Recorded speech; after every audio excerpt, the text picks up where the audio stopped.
You damn right. Hope everybody's having a good Thursday.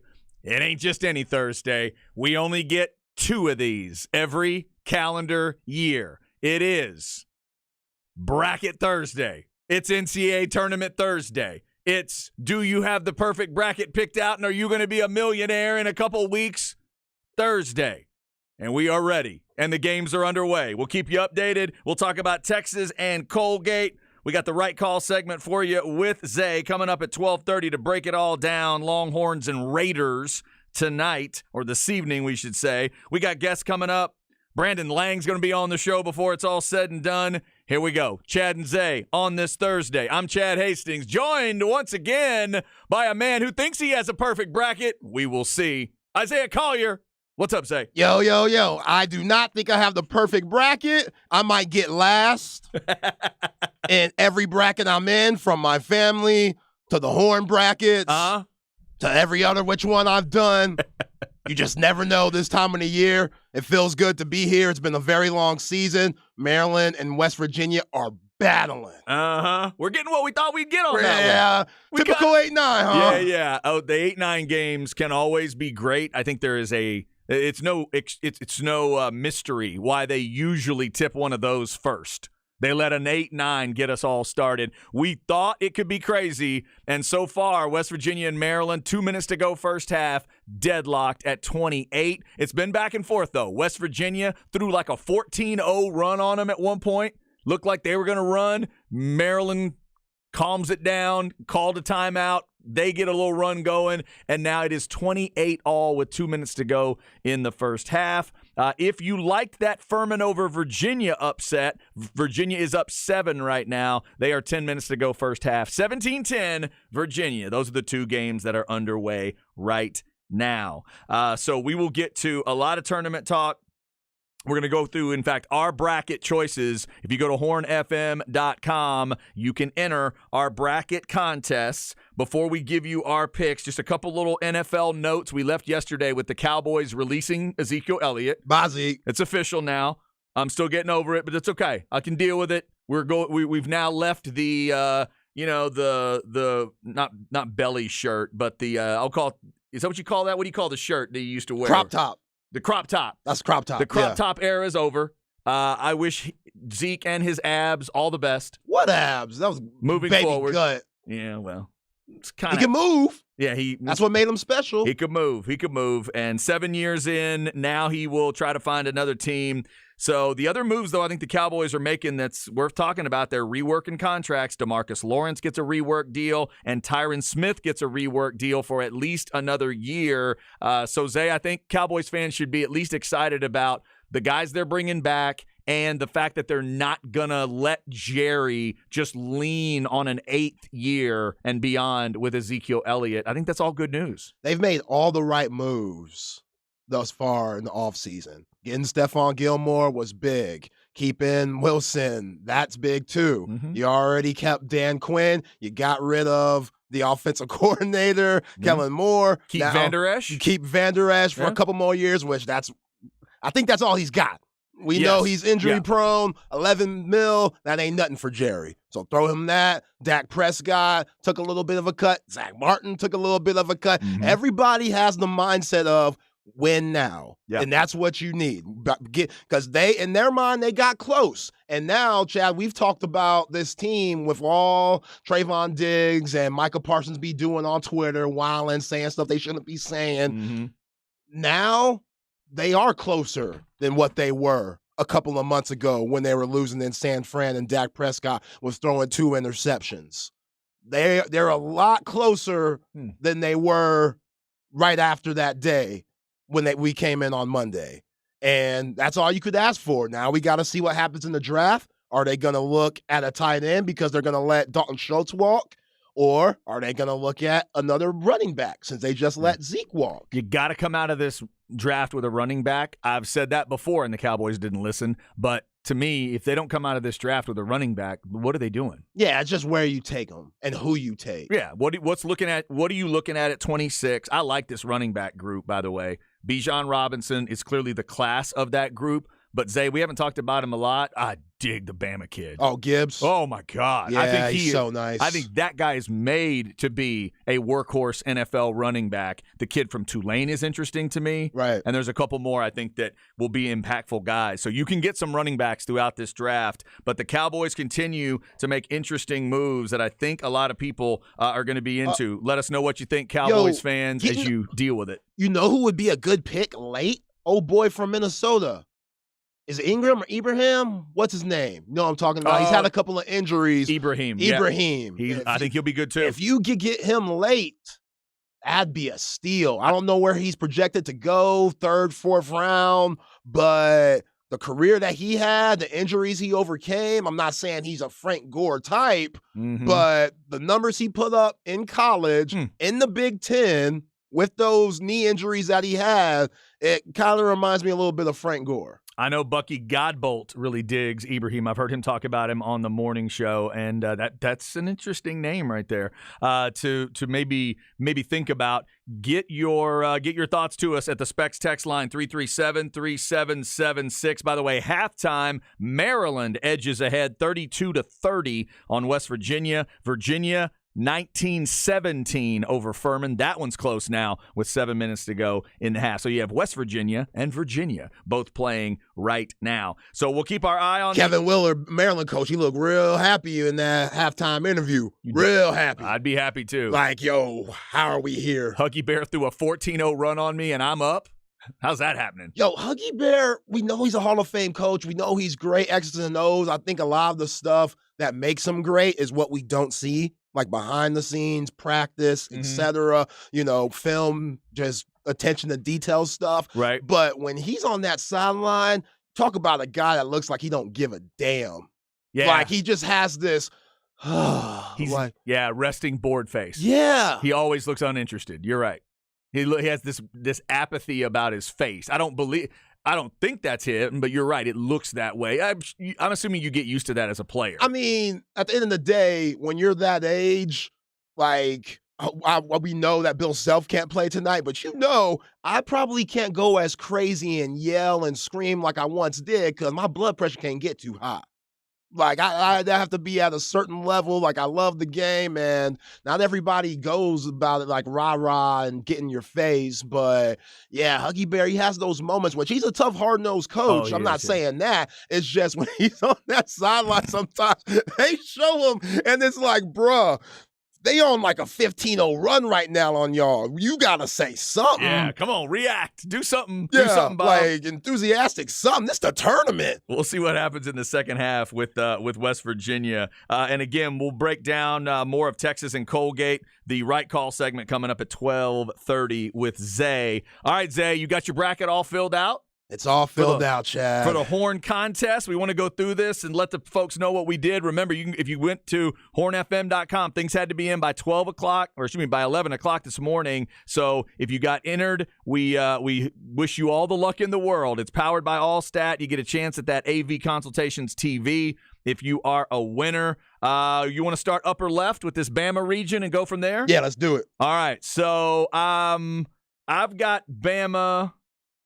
I got Bama going all the way through. Do you have Bama losing at some point? I got them going all the way to the Final Four. Okay, me too. In the South, yep. I've got West Virginia winning this game. So do I. Come on, Huggy. I know. We in the locker room. We're breaking it down. We're watching the film. What can we do better? Come on now. Trey Mitchell, give us something. Come on, Trey. If you have any Texas pride left, give us something. Come on. We need you. I went with San Diego State, and I did pick the Furman upset. Ooh, man. What'd you do? I went San Diego State. I did not pick Furman. So you went That's Virginia? That's not my 13-4. All right. I went Virginia just because I do love me some Tony Bennett. All right, fair enough. And then you have Alabama beating Virginia? Or you have Alabama beating San Diego State? Alabama beating San Diego State. Yep, I have that as well. So we both end up with the same 1-5 there. Did you go with the Creighton thing? Yes, I did. A lot of people like that Creighton. I went Creighton, and because I am petty, I went UC Santa Barbara. Oh, wow. That is super petty. I dig it. I dig it. I got to go with Baylor, at least for this game. I could definitely see UC Santa Barbara winning because Baylor has not looked good since Keontae George has came back from that ankle injury. There's a little basketball with my Petty, but it's mainly Petty. Yeah, they have not looked good, and hopefully Jonathan Chachua steps up and comes to play. Flo Thamba, they need those big guys. I think sometimes those big guys, those guards for Scott Drew, they have so much responsibility. The bigs, they just, nobody really worries about them. But Bridges, he's been playing well. He had a really good game in the Big 12 tournament. Just nobody else did in that game against Iowa State. So I could see him losing that game, but I like Baylor. Again, best of luck in our Horn bracket. If you're in hornfm.com, you can follow along, follow the standings, and see how you do in comparison to our picks and the other guys at the Horn and all the other listeners out there. All right, Zay, I went with Missouri winning the 7-10 and Princeton beating Arizona. I went crazy. Damn! I went crazy. Oh, wow. It hit me. I thought, you know what? Let's go backdoor cut. Yo, I'm petty on Courtney Ramey too, but Ballo, the big man, African brother for Arizona, and Tubelis, both of those dudes, they might be the best 1-2 big men in the nation. Now, I know Zach Edey's the best big man on Purdue, right? But both of those guys together, Ballo and Tubelis, they're really good. For Zona, yeah. The guards, that's what I'm nervous about. Okay. Because we all know, we've watched Courtney Ramey for 4 years. We've seen his good, and we've seen his bad. And when it get bad, it gets bad. And they got another dude like Kriisa Kerr, which that story's amazing to me, Chad. You heard about Kerr. He wears it on the back of his jersey, but his first name is Kerr because his dad was a huge Chicago Bulls fan and named him after Steve Kerr. Oh, interesting. And then his son ended up going to the same alma mater as Steve Kerr, Arizona. Okay. And Steve Kerr let him rock the number 25. Oh, nice. Which is crazy. Oh, had they retired his number? I feel like they should, but maybe not. Maybe Steve wasn't that good. Maybe he just signed off on it. Yeah. Like those late 80s, early 90s teams, Lute Olson, they were good. Sean Elliott, they had some guys, but maybe it's not retired. But still, he probably was like, I'm paying homage since I have Kerr. But what I'm saying, when he's bad too. Okay. So the ball handling for Arizona could get weird. It could get weird, but if they throw it to those bigs and let them work out, I think they could go deep. That other one you just said, a little crazy. You did go a little crazy. I went with Missouri over Utah State. That's not bad. Yeah, that's not crazy. Now that's my 10-7 upset. Okay, you went with Utah State. I went with Utah State. Okay. They have one of the best shooters in the nation. They also have this 6'8" Australian cat, which I love these Australian dudes, from Josh Giddey and, even Ben Simmons. Say what you want about him. Ben Simmons is a 4-time All-Star. He could play. It's just he's had some issues, in Philly mentally. We know that. But still, these Australian cats, they could hoop. And they got one that's really good. They got 5 guys in double figures, so I like them over Mizzou. But after that, yeah, you got Zona first round. I got Zona Elite 8. Oh, okay. So you got Arizona going by Creighton and Bama beating Arizona. Yeah. Okay, gotcha. I have Creighton against Missouri and then Bama Creighton. So I got Bama over Creighton to go to the Final Four. I like Creighton. They have one of the best starting lineups in the nation. We talked about it, but God, that bench is sorry. Yeah. That is a tough bench. They got Mike Miller's son coming off the bench, and he ain't no Mike Miller. Is that right? Yeah. Mike Miller, is he Mike Miller Jr.? No, he ain't no junior. No junior? I wish he was. Oh, my goodness. Yeah, and by the way, a little later today, about 1:45, the first of America's teams tip off, and that would be the team playing Alabama. A&M Corpus Christi is America's team number 1, and I've got Bama taking out Creighton to go to the Final Four. All right, we'll jump around a little bit here, Zay. Let's get rid of the suspense in the Midwest region. Let's just do this. Did you pick Texas to play Texas A&M? Yes, I did. Did you pick Texas to win the game? Yes, I did. Okay. I did too. Yeah. I did too. I considered the game very seriously. I considered going just straight up fanboy and picking my team, but I decided to do what I usually do, which is what do I think will happen? Who's the better overall team? And since I can't be guaranteed how many free throws A&M will be shooting in the game, I'm going to pick Texas. Yeah, that's the thing. A&M, they want to shoot a lot of free throws, and like you said, how they've played all year and how they've won games and beat teams like Alabama is playing ugly, right? And slowing the game down, limiting possessions for the team, which they got to do that tonight. Like Jalen Pickett from Penn State, I know, nice with it. I know, 18 points, 7 assists, 7 boards, triple-double threat every night, so he could light it up. Yep. And in the tournament, we've all seen Carmelo Anthony and Kemba Walker, Shabazz Napier. There's certain guys could take over the thing. I'm not saying Jalen Pickett could do that for Penn State. They need more guys than him, and they don't have those guys like Kemba and Carmelo Anthony had. But he is one of the better players in the nation, one of the best players in this tournament. If they lose, I know a big reason is probably because Jalen Pickett lit up the Aggies tonight. I was going to say, if Pickett doesn't have a great game, they're not beating him. They're not beating him. Right. No. They're going to definitely need him. All right. So we both have that one. Do you have Texas advancing to the Sweet 16 at least? Yes, I do. Well, you do, because that would be them beating A&M, obviously. Yes. Sorry. Do you have them advancing to Houston in the Final Four? I do. And I do too. But I don't have them beating Houston. Ooh. Who do you have them beating to get to the Final Four? Houston? I got them beating Houston. No, I got them beating Indiana. I got them beating Indiana. Interesting. Yep. That's okay. right. I've got them beating Miami to get to the Final Four. And Houston fans, you better hope I'm wrong. I got Houston losing to Iowa in an 8-1. Ooh. Yeah, how about that? Little Hawkeye, little smack from the Big Ten. I like Murray. I really do. The twin brother of old boy from Sacramento. I like him a lot. He could hoop, but I actually have Auburn winning that game. Okay. And a big reason why is because when I went and watched that Auburn-Colgate game, I was like, oh, they beat the brakes on Colgate. They look good. Yeah. I like them in this game. I like the SEC just a little bit better than the Big Ten as a whole. Not much. They're basically even to me. Big 12 being the best conference in the nation, and it's basically 2A, 2B with Big Ten and SEC, but I do like Auburn in this game. This 8-9 is just a coin flip. Yeah, it really is. I'll be rooting for Auburn in that game too, and that'll be a wild game. Let me get this right. If Auburn wins and Houston wins, that would be Kelvin Sampson coaching against Bruce Pearl? Do I have that right? Yeah, a couple of guys that have done some stuff. A couple of guys that got a little bit of luggage, just a little bit. Hey, fellas, let's check our phones in before the game tips off, please. Can you check your phones? Thank you. Right over there. That'd be awesome. Hey, say what you want. Them dudes can coach. Okay, they can. They can coach. Absolutely, they can. All right, so we both had the Texas A&M matchup. I had Iowa State and Xavier in the matchup. Okay, so they're most likely, it's not always, but a lot of the time, the 11 seeds coming in from the first 4, one of the teams advances. Yes. And I was going back and forth from Arizona State, which looked really good last night against Nevada. Like my dude Will Baker, he played his butt off. He did. Westlake alum, former Texas, but they spanked them. And I was just trying to figure out, Chad, which one do I take?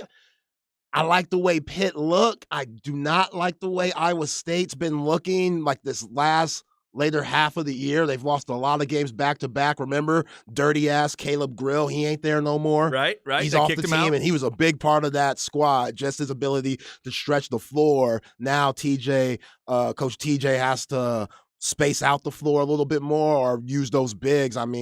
And that's not as spaced. Excuse me. It's not as spaced as it once was when they had Caleb Grill. So, oh man, I ended up picking Pitt. You took Pitt? Yeah, okay. I ended up picking Pitt. You got Pitt Xavier then. Right. In that second round. All right. And I've got Xavier advancing over Iowa State to play Texas. So do you have Xavier Texas? Or did you didn't go Pitt to win twice? No, I couldn't do that. No Shaka Smart run for Pitt? No Shaka Smart run. I do like Xavier. They got a couple of bigs that can really do some damage. Multiple guys that are over double digits. I think they got at least 4 over double digits. So if they get to the Horns, that's going to be a tough one because we know the Horns, what they struggle with is offensive rebounding. The other team giving up offensive rebounds to the other team. Mm-hmm. That's how they've lost these last 3 games against Texas Tech, TCU, and then Baylor. So Xavier, they could hurt them that way, but I like the Horns. Okay, and then you said you had Indiana advancing through. So you have Indiana playing, is it Miami in the second round? Do you have Miami? Yes. Or do you go with Drake? Indiana, Miami. Indiana, Miami. Yeah, I was talking to Coach yesterday. You saw how he was talking about that Miami Drake game. He liked Miami. He liked Miami. Yeah, that's kind of why I lean Miami too. Scott Spinelli, the former coach, said he liked the Miami thing, so I'll trust his knowledge there. All right, so then we both have the same Final Four teams on the top, Bama and Texas. That's right. How about that? We have had a listener text in today, A&M over Bama in the championship game with an LOL to follow. And this one just says A&M Corpus Christi over Bama, LOL. Maybe that's what they meant. Maybe they didn't mean A&M over Bama. They just meant A&M Corpus Christi over Bama. If A&M beat Bama, you think Jimbo would text Nick and be like, got your ass. Like he'd drive to his house. He'd drive to his house and throw something at it. Nick be like, what the hell? This doesn't have anything to do with us. And Jimbo be like, yes, it does. Knowing those guys. All right, we'll go over the bottom half of the bracket. That's the top side, South and Midwest, and our picks there. Go to hornfm.com. Follow along on the picks. We hope you got everything put in by 11 o'clock today. We'll let you know what we're doing. You can look at your picks as it goes along. It'll keep score for you. It's a really cool system there, and you can see how you're doing. You can go to standings and see where you rank, and then see how you rank against, the Horn guys and stuff. So Zay and I both have our brackets in there. Now, Zay, did you give yours a fancy, clever name that's hard to find, or did you stay pretty basic? Basic, so y'all could find me. Mine says Chad Hastings Picks. I went really crazy. Yeah, there you go. Not as crazy as Princeton. Wow. That's right. That is right. You're going to feel really silly when Princeton and UC Santa Barbara win, and I look so smart. Like, this is basketball, Chad. This isn't Jeopardy. Now, if this was Jeopardy and you pick Princeton, I'd be like, man, Chad's got something there. Damn it. You're right. You got something. I mixed up the Science Bowl bracket. I'm so sorry. Dadgummit. I totally mixed that up. All right, we'll get you the bottom half of the bracket coming up. Also, Zay's got the right call segment for you. Texas and Colgate, what do the Longhorns need to do to make sure Colgate doesn't do to them what Colgate did to Syracuse earlier in the year? We know one thing Texas doesn't need to do. We've gone over that. Zay will give you the rest coming up. Stay with us. It's The Horn.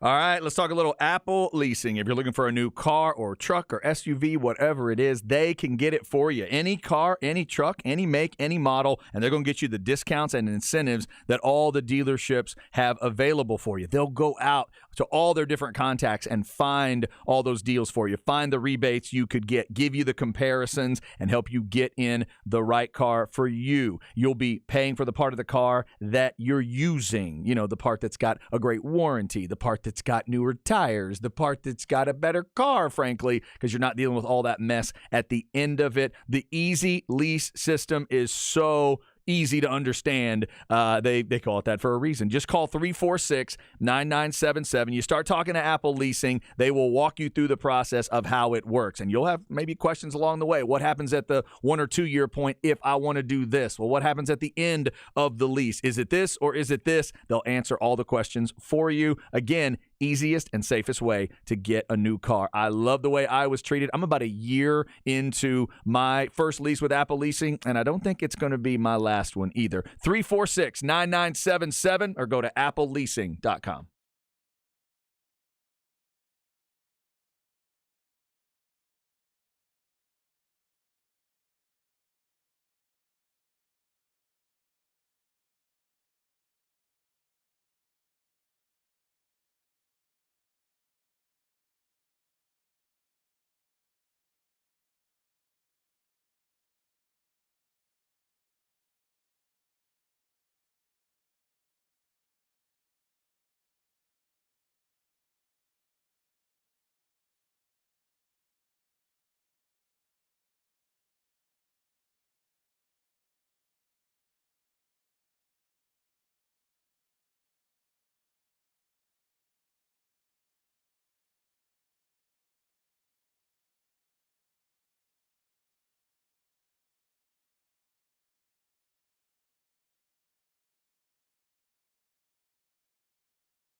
Chad and Zay.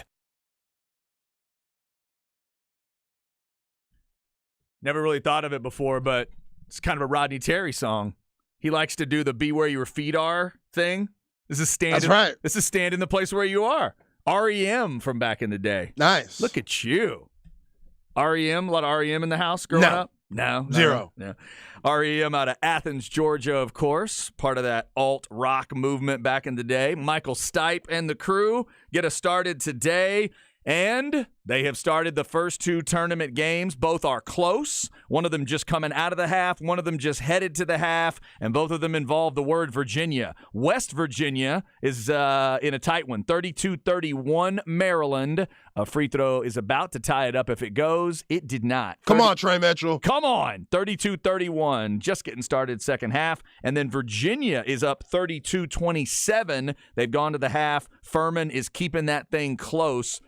There's a lot of reasons why people might pick that Furman upset, and one of the big ones, is Virginia's style. Virginia's not running from many teams in a tournament. They're going to play a long, drawn-out version of it. That's the way Tony Bennett likes it, but it's one of those that it's going to keep a game close. Yeah, because it limits their possessions because they're not getting many shots up. They're walking it up the court.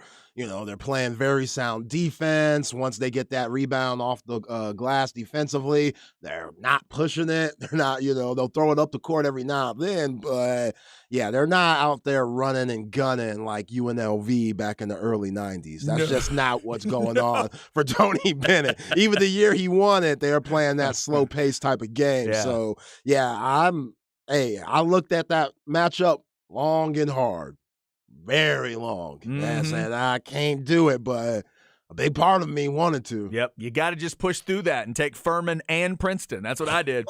That's what I did in my bracket. Look out. We gave you the top half of our brackets. We'll get to the bottom half at some point during the show. But right now, we are going to get you the right call segment. Texas and Colgate coming up, and all season long as we lead into a Texas game, Zay's been giving you the full breakdown with the right call. Here we go, Zay. Tournament time. Yeah, I pray this isn't the last right call segment we have of the season. I really do. Please don't let this be the last one. But the right call segment brought to you by Syntex Tickets. Hey, Shelby, get them to me quick. Go to syntextickets.com for your concert, theater, stand-up, and sports tickets. Go to syntextickets.com. And yeah, the day's finally here. It seemed like it's been the longest 5 days since Saturday when the Horns were cutting down the nets in Kansas City at the Big 12 championship. And now you got the first game as a number 2 seed, the number 2 overall seed, number 5th seed in the AP poll, which, say what you want. Did they get hosed? Okay, yeah, cool. So use that as fuel, Chad. Use that as fuel. They disrespected us. They put us in the same bracket as A&M because they don't respect us. They don't think of us as a big-time basketball powerhouse. Not many people thought we were going to do much once Chris Beard left the team. Now a lot of people are picking us to win the national championship. So, you got to balance that. You got to balance being cocky and confident and a little arrogant and having that swagger, but also knowing that Colgate, they could get you. And being the best three-point shooting team in the nation, even though they were in the Patriot League, they can knock down shots. We saw against Syracuse. I know they played that 2-3 dated-ass zone, but still, going up there to the Carrier Dome and lighting them up the way they did, that's very impressive. And then going through the Patriot League like they did this season is also impressive. So this ain't no warm-up game. This is the first-round game. A lot of people think that, this is going to be a warm-up for the Aggies or the Nifty Lions. No, this is the first game of the tournament. We've seen 2 seeds lose a lot. I know it's not common, but we've seen it. We saw it last year with John Calipari and this Kentucky team with the Peacocks, and it can happen to you if you look too far ahead. So tonight, I just want them to get out early. I don't want them to mess around with Colgate. I need the guards to have some serious pressure on the ball. This is that full court pressure type of game, Chad. This is that full court, once they get the ball out of bounds and Tucker Richardson's hands, we're right in them. Tyrese Hunter, Marcus Carr, whoever, 94 feet. Zigzag drill. We're making them work the whole entire game. Zigzag drill. Yeah, we call it throwback. We're making them work the whole entire game because they're not used to that. They're not used to that type of intensity. They didn't play anybody in the Big 12 this year. They have no idea what it's about. So Yeah, Tucker Richardson's a great player in the Patriot League. Player of the year / defensive player of the year. He could hoop, had a triple-double in their last game. We're going to make it tough for him tonight. Do they have other guys? Yes. Ryan Moffitt, he could shoot it. At 6'7", he could do a lot of things, even though in their starting lineup, he's their last, leading scorer at 10 a game. But that's a big guy you got to worry about. That's a guy you got to worry about. Outside, good shooter. Yeah, absolutely. But down low, when you go to that big lineup with a Christian Bishop or Dylan DeSue, he's going to have to guard one of them. And that should be lunch meat. That should be all day, just like we saw in the Big 12 tournament where Christian Bishop and Dylan DeSue were working out in the post, getting offensive rebounds. If I'm this coaching staff, I'm making a point of emphasis on offensive rebounding because you're bigger, you're more athletic, you're stronger. So you should just overpower these guys. They do have skill. They can shoot, but at the end of the day, they should not be able to play with you, and you got to let them know early. You don't want the first 4 minutes, that, 16-minute timeout, that's going to be critical because that's going to let them know on the Colgate side if we can hang with these guys or not. That first 4 minutes, I know they're not going to give up. They're going to play hard for Langle's team. He's a good coach, but still, they know if you jump on them early and force a timeout, then you got them. You got them. And just play with that enthusiasm that you played in with the Big 12 tournament. And, if you're Coach Terry and this coaching staff, you're going to Timmy Allen early. You're going to him early. I thought Coach Terry and the staff did a really good job when Tyrese Hunter was in the slump that he was in. They would go to him first play of the game offensively. Once Dylan Mitchell got that tip and it went possession horns, they would come in the game and they would run some type of play for Tyrese Hunter where they would maybe ISO him on one side and try to get him to the hoop and then always counting the bucket. I think none of them did, to be honest, but they did it a couple of times to show Tyrese Hunter, hey, we still believe in you. We still know that you're a huge part of this team. We still know that in order for us to get to where we need to go, we're going to need you. Same with Timmy Allen. And Timmy Allen, he's a guy, he has such good energy. He's such a positive player. He's such a good teammate. You don't have to worry about him kind of getting in his feelings on what we saw in Kansas City, which was, in a way, they thrived without you. They did. They beat a lot of really good teams without you. And I know they're still better with you, but for certain guys, that could hurt their psyche. I don't think Timmy Allen's one of those guys, but if you're Coach Terry and the staff, you want to go to him just so everybody has his back and they believe in him. So go to Timmy Allen early, let him go at Moffitt, and even if it's an ISO play, make sure there's movement on that other side so guys just can't help easily. But, yeah, I think the Horns should take care of business tonight, and I'm really excited. About 6:25 on that tip time, and again, an extended pregame for you at 5:30, and the watch party is out at Twin Peaks Round Rock. I'm going to be heading out there, checking out the Texas game, and I do have my Lone Star Showdown shirt on today. Oh, jeez. Because I'm going to be checking out that A&M game after that if y'all want to hang out, and we'll see if the Longhorns end up matching up with the Aggies or with Penn State. But back to that game, again, with Colgate, the good shooters. We mentioned Moffitt, 46% from beyond the arc. Lynch Daniels is 50%. We talked about him yesterday, from 50% from beyond the arc, and he's put up 153 of them. He's a good shooter. They can't let him get going. And they also have a couple guys off the bench that shoot the ball pretty well. But, Zay, in the end, Tucker Richardson, you mentioned him. He's going to be such a key factor. And the Longhorns have been playing such great defense lately. We talk about it. They take the guy. They've been taking either the guy out or sometimes it's a couple guys that they're taking out. For you, it's Tucker Richardson. If there's one guy they have to make sure they're keeping under control, Tucker Richardson is that guy? Yeah, absolutely. If anybody else is going to have a crazy game, it just can't be Richardson. No. I mean, a big part of his game is creating for everybody else because he's such a good passer, averaging around 7 assists a game. 8 or 6 assists a game, excuse me. He's such a good passer. The ball's in his hands so much, and they're such good shooters. He can create for himself and everybody else. A guy that we haven't talked about much, Chad, that I think could have a decent game for them just because he's their most athletic player, Braden Smith, number 2. He could have a good game, and the freshman, he might be right? the freshman from Seattle. He might be their X factor because he's tough.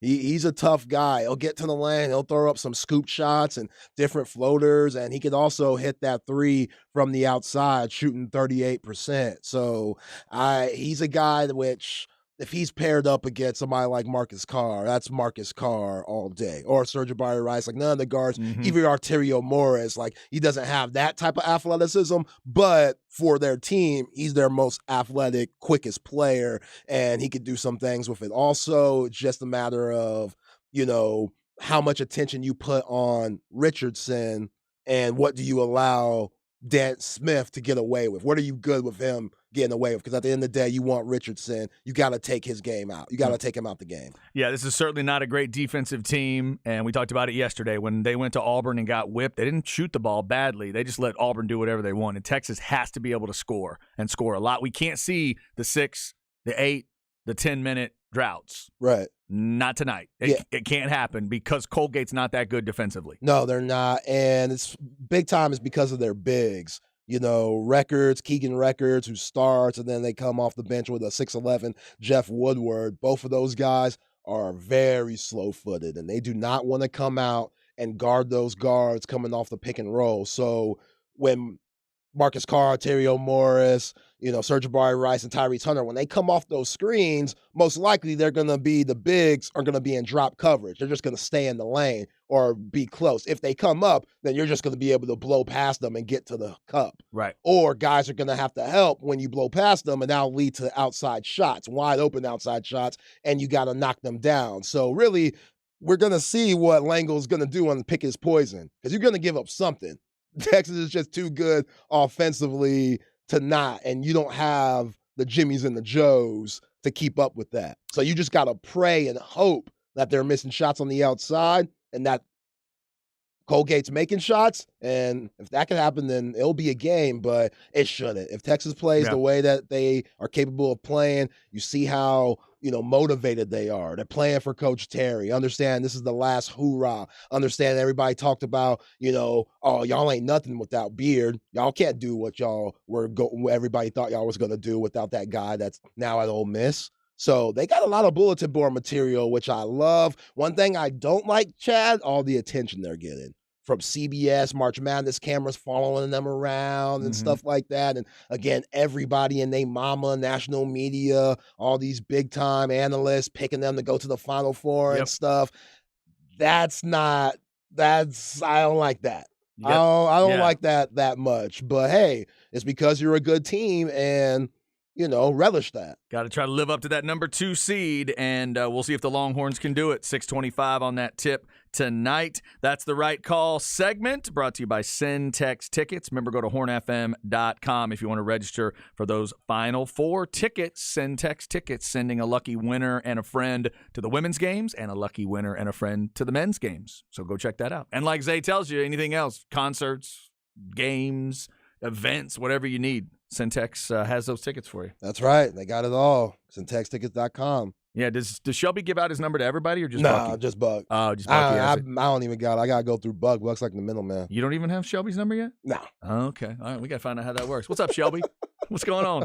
Shout out to Syntex Tickets. Appreciate them being a great partner of ours. All right. And like Zay said, hopefully that is not the last Right Call segment for the Longhorns this season. Up next, it is the Crap Bag. Get you an update on John Morant and Jalen Carter. Jeff Howe, horns247.com. Coming up at 1:05. He is in Des Moines covering the Longhorns. We'll get his Final Four picks. We'll get you the rest of our brackets in the contest. A lot going on. Plus, we'll keep you updated on the games. How about 44-38 West Virginia? They're just about to that first media timeout in the second half. Another game is now tipped off. We'll keep you up to date on everything. Stay with us. It's The Horn.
Chad and Zay.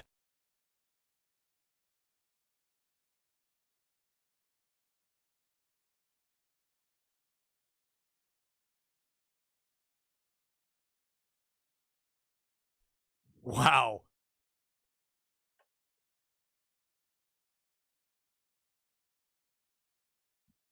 That is something right there. That's such a good falsetto. I thought it was a woman on the first two words. Then I realized, oh, no, wait. That's a guy, right? Or not? Or was I right? Yeah? Yeah, it's a guy. That's a male falsetto, right? I don't know about all that, but it says it's a guy. Yeah. Man, it's good. Who is it? Aaron Frazier. No, okay. Recommended by Dave in the Cave. Back to Aaron Frazier, man. We've been introduced to him, and he's big time. Big time. I'm hearing he is on the younger side of things, maybe in his 20s. Damn. I still need to look Aaron up. With this voice and this soul? Figure out exactly. I know there's an old school feel to it, but he says he's a younger guy. I need to look him up. Aaron Frazier and REM gets us started today. Dave came in, said no words, just handed me a piece of paper with the numbers to punch in on Wide Orbit. It's pull up the song. Does he have a title on it? Learn on Your Everlasting Love. Okay, there it is. Yeah, that's big time stuff. Aaron Frazier, maybe something you want to check out if you're looking for some new music. Jeff Howe, horns247.com. He's covering the game for the Longhorns, covering the game for horns247.com in Iowa. We'll get his thoughts on Texas and Colgate. The fan bases that are all coming together. What a wild group getting together there in Des Moines. Longhorn fans, Aggie fans, Arkansas fans, and Kansas fans are all getting together at the same time in Des Moines to see who advances in the tournament. That should be pretty interesting. So we'll get Jeff's thoughts on that coming up and see what his bracket looks like going in. We'll get you the bottom half of our bracket. Zay and I both have Bama and Texas going to the Final Four. We'll let you know who the other two Final Four teams we have are coming up. Real quick, let's get you a crap bag here. A couple of updates in the world of sports. Chad's crap bag. Crap bag. If you need an easy way to remember it, just think of a bag of crap. Brought to you by AV Consultations, 255-8678, or go to avconsultations.com. First off, an update on Ja Morant. We told you about the suspension yesterday. Now he has done an interview with Jalen Rose, sat down and talked about things. Seems like he is taking full responsibility for everything that happened. He reiterated again it was not his gun and did not know whose gun it was that he had, was holding up in that video. So we just picking up random guns now. I guess. They didn't go into the details there, but wasn't his gun. He admitted to, being irresponsible. And the word he kept using, Zay, that I'm interested in is we. He said, honestly, I feel like we put ourselves in that situation with our past mistakes. Jalen asked him about different family stuff, and you've talked about these other stories. It's not just about his dad either. There was a story where his sister got insulted at a volleyball game, and Josh shows up. Ready to fight? I have questions on all levels of that. And he's like, look, I'm just trying to watch out for my family. As soon as I find out they're okay, I leave the scene. That's where I would follow up with, wait, why are you even at the scene? Yeah. On the family side, why are you guys bringing him into it? And then, why are you responding and then going? There was something with his mother out at a place, and she was having some issues. So hopefully when he says we understand and now we know what we can lose, that's the part of it that you hope is really ringing true. And, quote, and now finally me having that time to realize everything, having that time alone, I realize that now. I feel like in the past we didn't know what was at stake.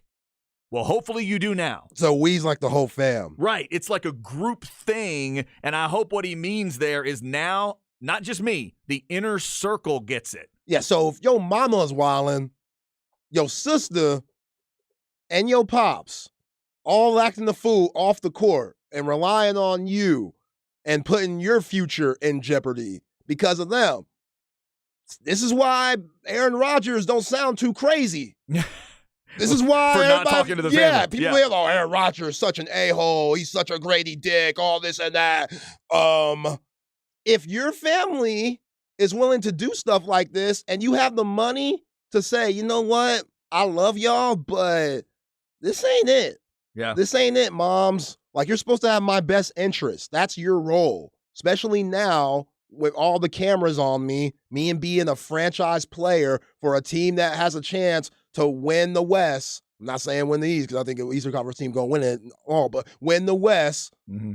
We don't know where Andrew Wiggins is. He hasn't been on the Warriors in a month.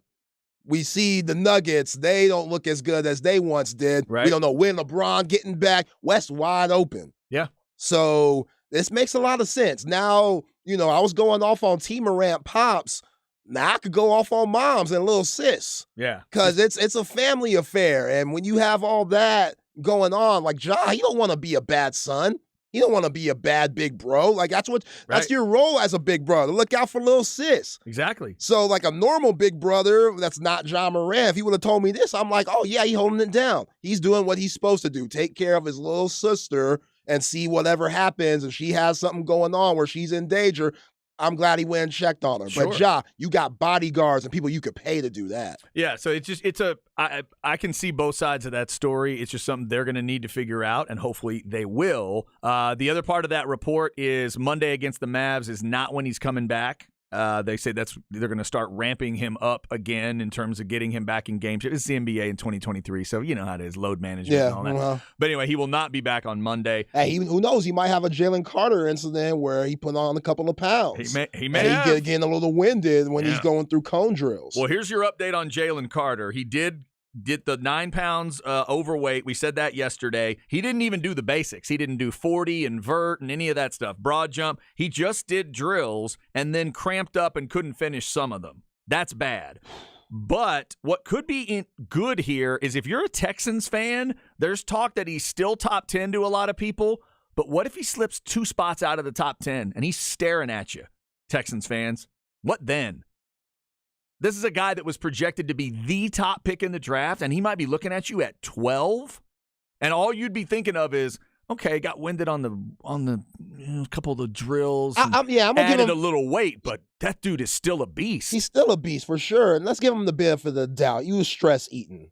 Sure. Because that's a lot. Like, to go through what he went through, you're about to be a big-time NFL player. You're a huge NFL prospect, and now, shoot, you don't know if you going to jail or not. You don't know if it could get, like, you're young. You're in your 20s. People watch all these crime shows, all the time where things go south and, you don't get the justice that you deserve. So who knows what was going through his mind? Clearly, football wasn't it. And to turn around and go through all that legal stuff he had to go through, and now having to work out and him just, underperforming, I could see that. Yeah. So ultimately today, the legal part of it was taken care of for Jalen Carter. He pled no contest to reckless driving and racing, 12 months probation, $1,000 fine, 80 hours of community service, and he has to take a defensive driving course. The other thing I think that's worthy of note here is some of the details that have now come out are what we would have liked to hear about the story. Jalen Carter did absolutely know that those people wrecked. The report is he was headed back to the scene of the wreck. He was going towards the scene of the wreck, and he told his passenger to dial 911. So his passenger is the one that dialed 911. He's going to the wreck. When emergency folks arrived and police and everything, they ultimately told him he could leave the scene. So he did. And then later they said, would you mind coming back to answer questions or whatever? And obviously they're, trying to deal with the 2 people that are injured, trying to get them to the hospital, try to save their lives. Ultimately, they were obviously not able to do that. But in the end, Jalen Carter did not do anything, that would lead you to believe, any other punishment was deserved. They don't believe he caused the crash. And most importantly, Zay, they did not detect any alcohol on him. Wow. The police have said if they thought he was drinking, if they had detected the alcohol, they'd have given him a DUI there, but they say he was not. So, kind of like the Ja Morant story. That somebody's saying like that they're racing sober. It's just like, man, that's dark in itself. But I'm glad to hear that part of the story. He made a huge mistake that he's going to have to live with for the rest of his life, and you could tell it's been affecting him. Yeah, no doubt. And even though obviously we would all understand, there's got to be a lot of survivor's guilt that he is going through right now, even though he didn't cause the crash, even though he didn't do anything wrong. The idea that you're in a race and two people, you're out there racing thinking you're just having a good time after celebrating a championship, and two people are dead. Yo. And you're always going to think to yourself, man, if we weren't messing around, if I hadn't done something, could I have changed it? Like that's got to completely drive him crazy, which again could explain throwing on 9 pounds. Yeah. Right? Throwing on 9 pounds because you're freaking out. Right. So I get it. Like you're not worried about training and working out like you do every single day to prep for the draft, to prep for the first team that takes you. Like you're not doing that because you're dealing with all this legal stuff. You don't know what's going to happen next. So, I can't knock him for gaining the 9 pounds and being a little bit winded. He's had a lot going on this last month. He really has. We'll see what happens with Jalen Carter there. Texans fans picking at 2 and 12. Maybe a name you'll want to pay attention to. Who knows? All right, coming up, Jeff Howe, horns247.com. He is in Des Moines covering the game. He'll be there for the game with Texas and Colgate tonight. We'll get his thoughts on that. Does he think Texas is playing A&M in the second round or Penn State if they advance? We'll figure out all that. Plus at 1:30, our flex segment, a flex transfer you're going to maybe want to keep an eye on around these parts. That's all coming up on the Horn.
All right, let's go hour number 2 on a Thursday. Tournament is underway. In fact, 4 games are now underway. You know how the tournament works. You got 4 games at one time once it's all rolling, and it is all rolling right now. It's Chad and Zay on the first day of the tournament. Your updates, West Virginia and Maryland, it's still close, 51-50 West Virginia, 10 minutes to go second half.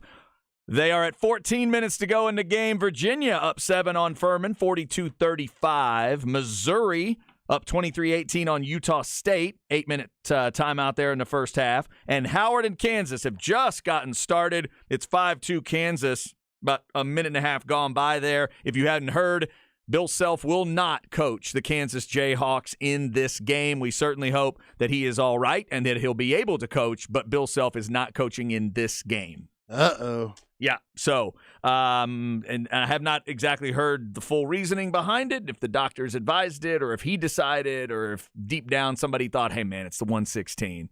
Come on, coach, let's sit this one out. Let's take a breather. I don't know. I don't know what happened, but he did just have a heart procedure that put stents in his heart. Yo, I got Arkansas taking them to go to the Sweet 16, so that's a big reason why. Mm-hmm. Yeah, a lot of people. There are a lot of people that are, if they're not picking Kansas to get to the Sweet 16, that could be that's a big part of it. Obviously, is it McCullough? Is that his name? No. Yeah, Kevin McCullough. McCullough. His is a back injury, right? Yep. That he's been dealing Back with. spasms. That's another part of it too, obviously for Kansas. I mean, he's been in college basketball long enough. He old as hell. Makes sense. You're saying he's been carrying people on his back for a while? No, I'm saying that he got back problems because he's old as hell. That's what I'm saying. This is his 11th year in Lawrence. Okay, let's go to the Vaqueros Cafe and Cantina hotline. We do it every Thursday, and this is a special Thursday since the tournament has started, and it's got to be special when you're in Des Moines, Iowa. Jeff Howe, horns247.com, Longhorn Blitz podcast. Get it wherever you get your podcasts. And, of course, check out Light the Tower every weekday morning at 10 right here on The Horn. Jeff, how are things? Wonderful. Zay, I'm glad you're a believer in Arkansas because I've got Arkansas getting to the Elite Eight. Nice. In that regional. To me, they're the biggest wild card team in the tournament. They're so dang talented, and if they figure it out, they've got the tools to beat just about anybody in this field. Yeah, Jeff, I agree. You know, Nick Smith, their future lottery pick, the point guard, I know you remember him when the Razorbacks were at Moody Center beginning of the season. He was the only bright spot in that game where the Horns beat them by 30 in that exhibition contest. And now he's back. He's been in and out the lineup all year long, and he just gives them a different gear. And you add Anthony Black to that mix. Walsh is there. They might be young, but Musselman, he's one of the best coaches in the nation, and I'm with you. I see them going pretty far. I know some people even got them going Final Four. I would not be surprised if that happened. That's what I'll say about this Des Moines pod, though. I mean, Kansas is here. I'm going to try to get over to the arena and watch some of that Arkansas-Illinois game before Texas tips off. A&M Penn State, I think it's going to be a real competitive game. There's some really, really good games in Des Moines this weekend. Yeah. Considering it's 35 and raining, we need something good to talk about. Yeah, and just weird, Jeff, that the Longhorn, Aggie, and Razorback fan bases that will all be in the SEC in a couple of years are all getting together in Iowa. That is a very weird little tournament fact right now. Oh, yeah, we're in the middle of Iowa, but I was right at home yesterday when I saw some kids. They had to be like 9, 10-year-old kids decked out in A&M gear, giving the horns down and trying to talk smack to the Longhorn band yesterday during open practice. So I was like, okay, all feels right in the world when we got this going on. So. Yeah, no doubt. There'll be plenty of folks there not rooting for Texas in their game against Colgate. What do you think of the matchup, Jeff? The more you've gotten a chance to look into the Raiders and who they are, and obviously you've seen what these Longhorns are all season long. Do you think this is going to be a ball game by the end, or you think this is one Texas will be able to cruise through a 2:15 and the nation really doesn't have to pay attention? I mean, it wouldn't shock me if Colgate covers. I mean, last I saw, spread was I think 13.5. I would imagine that's moved at some point because that was late last night. But I wouldn't be shocked if Colgate covers just because this is a veteran team. They've got 3 1,000-point scorers on their team. Obviously, we know they can shoot the three. We know they can. They'll score a lot of points. They're top 40 in the country in points per game. So, they're pretty prolific offensively. I just don't think Colgate does enough of what gives Texas issues to make up for the difference. And I think this is competitive too, because you look at Colgate, their last two NCAA tournament games, they had a 7-point loss to Tennessee and a 7-point loss to Arkansas. That was last year, to Wisconsin last year. So this is a team that's had a level of success in the tournament, relatively speaking, for a 15 seed coming out of the Patriot League. But, they're not a great rebounding team. They're horrible from the foul line. I do think they're one of the nation's best teams at not committing fouls, so they won't put teams on the foul line. To me, that's puts the onus on the Texas guards. Can you get downhill? Can you be aggressive? Can you force that issue and make them foul you and get to the line where they don't, and then make free throw differential something that's in your favor. When Texas has won and been good this year, they've had free throw differential in their favor. So, like I said, I just don't think Colgate does enough of what gives Texas problems to make up for whatever they do right at the end of the day. Yeah, Jeff, I agree with you. Colgate's big men, Woodward and Records, those guys should have a long night going out there and trying to chase those guards in the pick and roll. But let me ask you this, just seeing these guys in Iowa and seeing all the attention that they're starting to get. You got CBS kind of following them around on the behind-the-scenes stuff, and everybody and their mama want Coach Terry to get the job, and you hear what Dick Vitale's saying, and you see Coach Terry with SVP on the 4-letter network, and it's like, all right, guys, I kind of just want to be the underdog. A lot of people are picking them to get to the Final Four, and it's like, it could be a lot, but this is a veteran ball club, which you have confidence in. But do you think just maybe, seeing them, how do they look? Do they look confident? Do they look, composed? Guys like Dylan Mitchell, his first time going around, how did they look at open practice yesterday? Yeah, I spent some time. So in the NCAA tournament, you get open locker room access to talk to the players, and I was in there for about 40 minutes yesterday and spent a pretty good chunk of time talking to Dylan Mitchell. And I said, I bet you didn't think for your first NCAA tournament you'd have snow on the ground when you got there. He's like, no. He's like, and he had the big thick coat on. He's like, I'm from Florida, man. I don't hardly ever see snow. So that was a trip. But he was really enjoying the experience. But the veteran guys is very businesslike. It's almost like you, judging by the body language, you'd have thought this was, I haven't noticed a difference in this team between that Arkansas exhibition or the Gonzaga game at home or any game in conference play or really any game at the Big 12 tournament. This team looks the same. They carry themselves the same.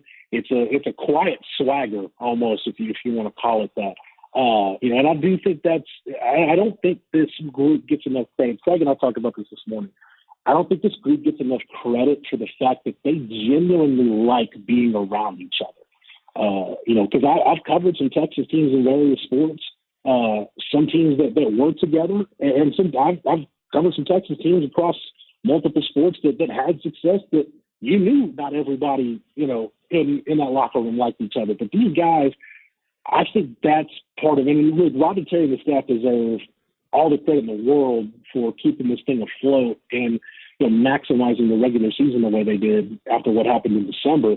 But I think a lot of that goes back to the players too. Dylan Mitchell said the one thing that he really, when he really realized that he made the right decision by going to Texas, he said it was over the summer, and it feels like family. And these guys, it feels like a family whenever they're together. I know people say that all the time, but you really get the sense from these guys that that's really how they function on a day-to-day basis. They're so close, and we've seen that translate to the court. So I think Texas fans, they would be pleased to see the juice this team has, the kind of their the way they're carrying themselves into this game, because it's no different than how it's been all year. And then Rodney Terry's been big on that. RT has been big on, hey, we've had a routine since all this stuff happened in December.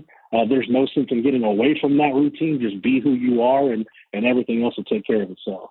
Talking with Jeff Howe live in Des Moines, Iowa. Remember, Longhorn 6:25 on that scheduled tip time. Texas and Colgate. We'll have it for you right here on the Horn. Extended pregame at 5:30 from Twin Peaks, Round Rock location. That's where the watch party will be if you want to get out there and watch it with our crew. All right, Jeff, back in the day, the Longhorns had to deal with the Aggies and the Houston Cougars in the Southwest Conference. Do you think they'll have to deal with both to get out of the Midwest division?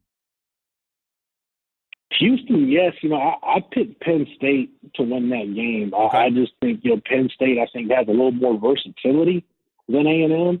So I took Penn State. But, Chad, that when you start looking at it, and Zay, I don't know how you feel about it, that Penn State A&M game for me, it's basically a coin flip game. The only outcome that would shock me or surprise me is if one blew out the other.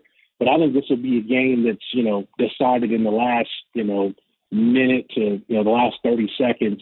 I think that's going to be a really, really good game tonight, but I did pick Penn State to win that game. Gotcha. Okay. Jeff, just a quick Texas football question. What's going down at the 40 acres right now? How's winter workouts coming together? I love the Fresh on the 40 thing that they're doing online where all the freshmen are talking about their journeys and their experiences thus far. How's it looking? Hopefully everybody's behaving themselves because the team's off this week for spring break. So I know Sark was asked kind of what was the point of emphasis going to be for spring break, and he just paused and he said, life's about decisions and choices and making the right one. So hopefully, because this, trust me, being on this beat as long as I have, it's the closest thing to covering the Cowboys, and I really don't want one of those kind of stories to be the topic of discussion when we start the broadcast week next week or start next week. So, no, I do think the big theme for me over the break is, Malik Murphy wasn't going to go anywhere. He was going to stay in Austin and rehab. Whether he is or isn't back on the practice field Monday is going to be something to really take note of, because if he's not, then you wonder, one, when does he get back? And two, you were already working on developing Arch Manning, but I think at that point you got to get him ready and kind of get his mind wrapped around the fact that, dude, you're probably going to be our backup quarterback at this point because we don't know when the other guy is going to be healthy. So, backup quarterback is one of those things that sometimes you don't think about it until you need one. And I don't know that Arch Manning was planning on being the backup quarterback necessarily this year, but and I've said it before, I'll say it again, each of Sark's first 2 years, one for performance issues and the other for an injury, he's had to go to the backup quarterback by game 3 each of his first 2 years. So whoever that backup is, you've got to get him ready to play. If Malik Murphy's fine, if he's back on the field Monday, then, hey, just let him and Arch compete and to see who's QB2. If not, I think at that point, you've got to protect yourself as a program and try to see if you can start gear that's where you're getting Arch prepared to play.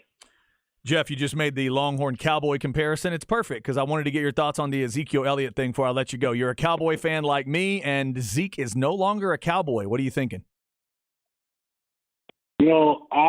Watching Cowboys games this year, I saw a highlight I think it was on Twitter of Zeke Elliott scoring a touchdown as a rookie. And you saw the burst, you saw the speed to pull away, and you watch Zeke in 2022, and I'm like, that doesn't even look like the same guy. Like, he doesn't look anywhere close. Like, I can't think of an elite back, a back that, hey, when you're the third leading rusher in the history of that franchise, and the only two guys that have worn a star on their helmet to rush for more yards than you have are Emmitt Smith and Tony Dorsett, you've had a pretty good career. You've had a really impactful career. You've been a big-time player. I don't know that I've seen a big-time back fall as far and as fast as it went for Zeke Elliott. So it was time. It needed to happen.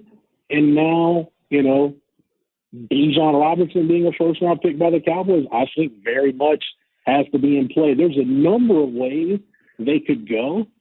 I think at that point where they are, regardless of if Bijan's a couple picks away, I don't want to see them trade up. Just stay where you're at, trust your board, and you've got enough needs to where you can just sit back and take the best player available right there, whoever it is. That is Jeff Howe. Check out horns247.com. Of course, at Jeff Howe247 on Twitter if you want to add him to your follows. Longhorn Blitz Podcast, anywhere you get that podcast. If you're a Longhorn football freak, you got to get on the Longhorn Blitz Podcast and all the podcasts they've got for you at Horns247. And also, Light the Tower, 10 to 12. Jeff, stay bundled up. Enjoy those tournament games, and we appreciate the time, man. Safe journey to and from Des Moines, and we'll see you next week. Hopefully talking Sweet 16. Yeah, hey, I'll say this too. We got a lot of tournament coverage over at Horns 24/7. One of the coolest pieces we got right now, Tommy Yarish, our video guy, did a sit-down interview with TJ Ford. So if you need a little Q&A with the GOAT at Texas basketball, you can go to the site right now and get that. Very nice. Very nice. Very nice. Thanks, Jeff. Thank you, Jeff. Yep. Yes. Good stuff there. Jeff Howe covering things in Des Moines. Like he said, he'll be headed over to watch a little bit of Illinois and Arkansas. That's the game after this Kansas game. We'll get you score updates coming up. Also, the flex segment, a flex transfer to keep your eye on. I'd forgotten about this name. I hadn't forgotten the name. I'd forgotten that he's in a new place. We'll talk about that coming up. Come on, West Virginia. 3 minutes, 30 seconds. 4-minute timeout. Are they still tied? No, they're down by 2. Maryland up 2 at the 4-minute timeout. We will follow that one they until the end. They had a trap going on, had the guy trapped, had the steal, West Virginia did. Ball just bounces around, ends up under the rim, wide open, Maryland player for the dunk to go up 61-59. No. Right. Those are the deflating things that could lose you a game at this time of the game. That's what makes Bob Huggins need that stool. Yeah. Yeah. He wants to throw it at somebody throw the stool. at that point. All right, so we'll check the scoreboard coming up. We'll let you know what happens in that West Virginia-Maryland game. Flex segment coming up. Zay's got Where We At 1:45, and Brandon Lang to talk a little bracket with us at 2:05. Stay with us. It's The Horn.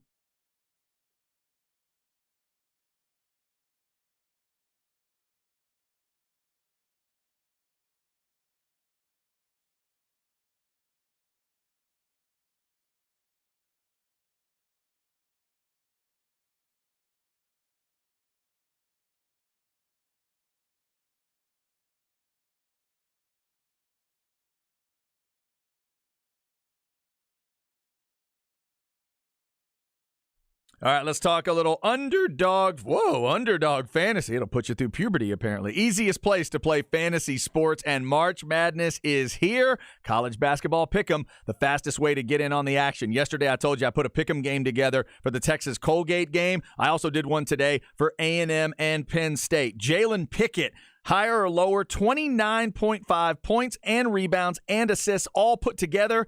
Ooh, I went with lower. Am I just thinking a little too much of that A&M defense? We shall see. But that's how easy it is. Pick whether your favorite player has a higher or lower stat total in the March Madness games for your chance to win big. Pick any game you want, mix it up however you want. You can win up to 20 times your money in a single night. Just pick between 2 and 5 players to build a pick'em entry. You can also make those rivals picks, pitting 2 players against each other. It's so easy. Get it on your phone like I've got it. A nice little addition to having tournament games going on. You'll have a little bit of a pick'em game going on too. Sign up today with the promo code HORN. Get your first deposit doubled up to $100. Visit UnderdogFantasy.com or find them in the App Store. And don't forget to register with my promo code HORN to get your first deposit doubled up to $100. Must be 18 or over and present in a state where Underdog Fantasy operates. Terms apply. Concerned with your play? Call 1-800-522-4700 or visit www.ncpgambling.org. It's the fastest growing fantasy app in the industry. Get a pick'em game going today with March Madness and Underdog Fantasy.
Chad and Zay.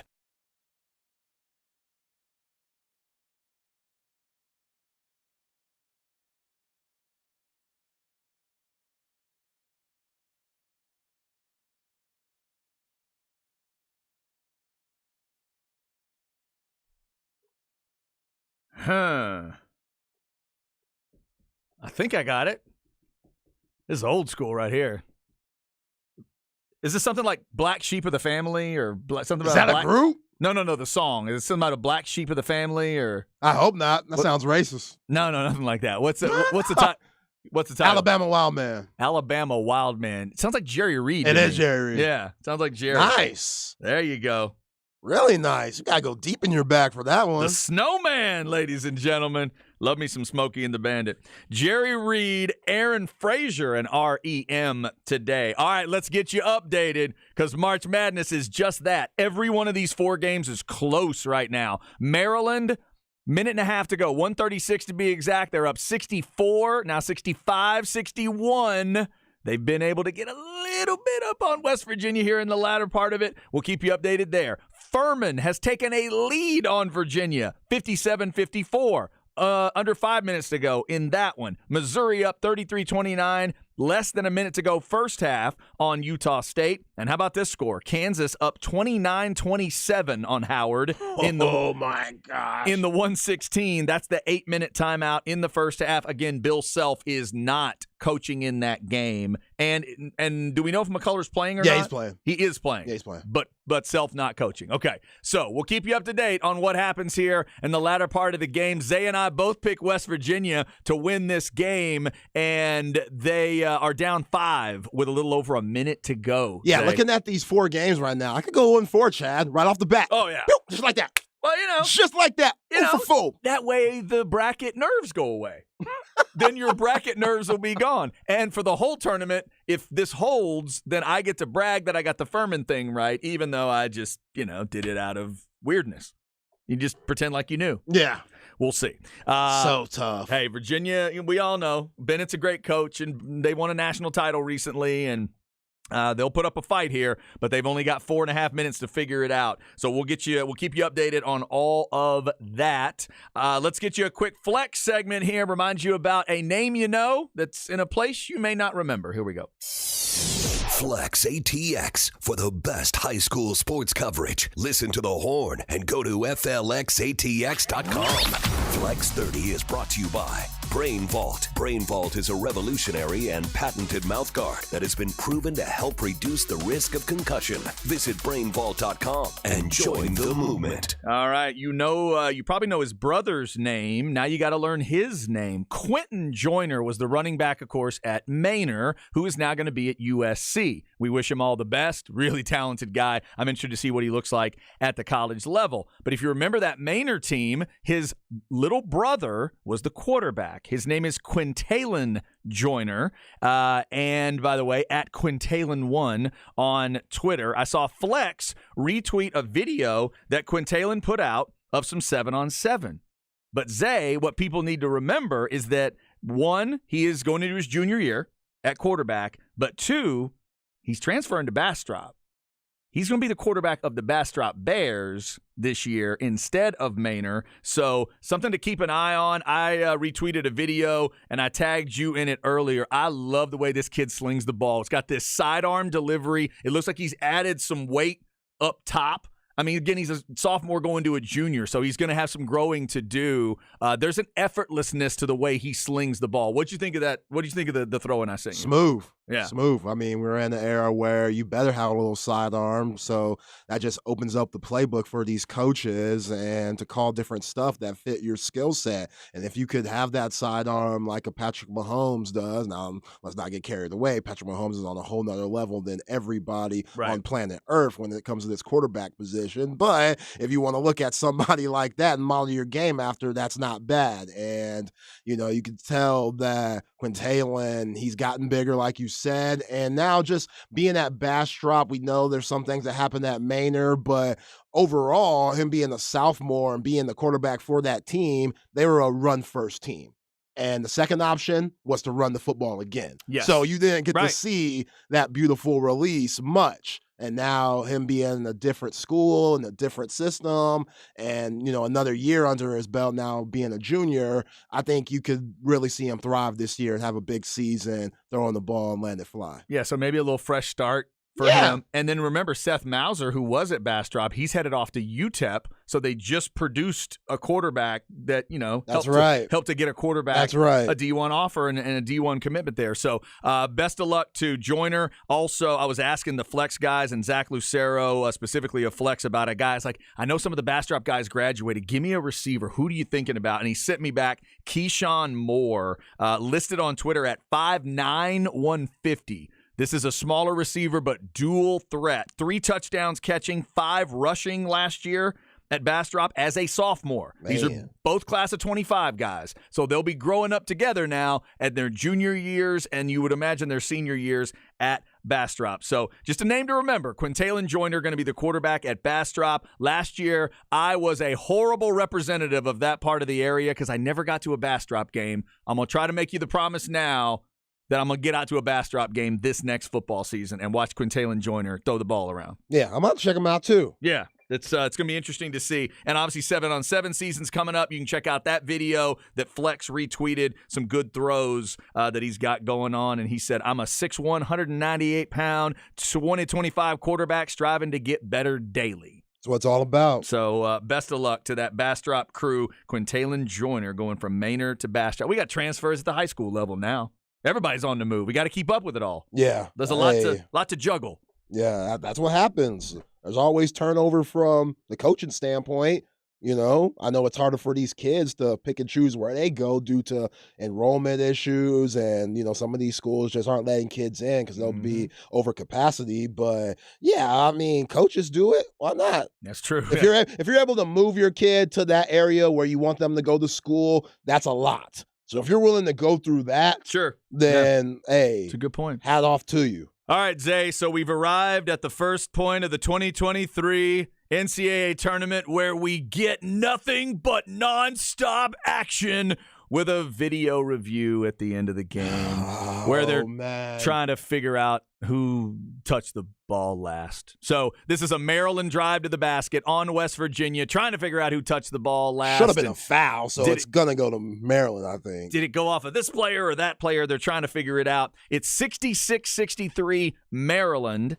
And there's a little over a minute to go in the second half there. Furman still up 3 on Virginia. That's 3 minutes to go, second half. Missouri up 4 at the half on Utah State, 35-31. And Kansas is up 33-31 with about 5 minutes to go first half on Howard. Obviously, those games in the first half. The big drama here is Maryland and West Virginia. This is the 8-9 up there in the South. So if you know somebody that's a Bama fan or you're a Bama fan, things may be not that an 8-9 really swings things one way or the other, but the matchup that some people thought we were going to have was that Alabama-West Virginia matchup. Right now, it looks like it could be SEC Big Ten as Maryland has the lead, but we'll see how this game finishes out. Remember, Texas and Colgate later on this evening. That Aggie-Penn State game is after that, scheduled for about a 9 o'clock tip. I'm going to be watching both of those games out at Twin Peaks, Round Rock. That's where the fellas are going to be for Ball Don't Lie. That's where the extended pregame is going to be at 5:30. So get on out there. I'm interested to hear that pregame, Zay, because Patrick Davis is going to be out there. My dude. At Twin Peaks with the fellas, and you got to experience this on the selection show. Remember, Patrick gets a perspective that not many people get. He sits court level for every Texas basketball game. He is the on-site engineer and tech for the games, but unlike a Craig Way, obviously Craig gets that incredible perspective, but he's got to call the game. Right. Craig's got to be calling. Patrick gets a chance to sit back and, assuming that the technical stuff is all taken care of, he gets to watch that game from a really interesting perspective. So he'll give you his thoughts today from 5:30 to 6, along with Rod, along with Harge, there at Twin Peaks, Round Rock. So I'm interested to listen to that. What does he think the Longhorns are going to do against Colgate? The overwhelming opinion on this game so far is if the Longhorns do what they've been doing the last couple weeks, Zay, Colgate should not press them. Absolutely. And you're watching West Virginia struggle, and you watch Kansas struggle with Howard right now. And yeah, you could look at Bill Self being a part of that, but the guy's got to go play at the end of the day. And you think of how tough the Big 12 was this year, the gauntlet. And how much legs do you have at this point of the season? Mm-hmm. How fatigued are you? How beat up are you? And do you just have enough to win 6 games? You know, I mean, that's Kansas being up by 2 right now. It's almost halftime. That's crazy. Even without Bill Self from McCullough, that's pretty nuts. Mm-hmm. So, again, that's kind of what we've been worried about with these Big 12 teams. Yes, they've been battle-tested. Yes, iron sharpens iron.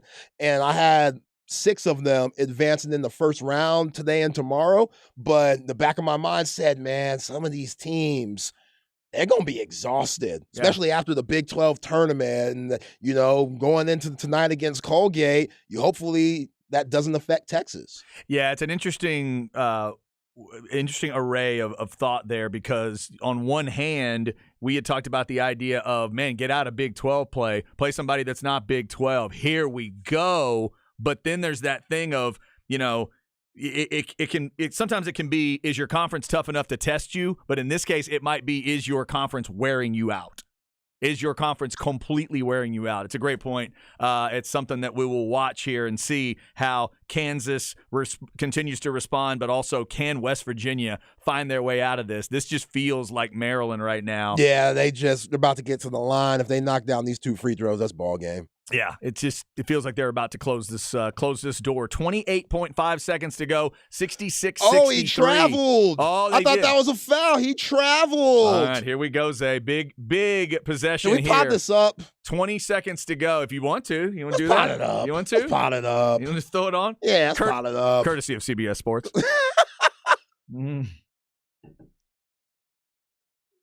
There it is. Cuts it to 1. So 8.4 to go, 66-65, and they take a timeout. Good finish, Trey Mitchell. Good finish. I was with you. I thought that was a foul. They did call that was a walk. A foul, yeah.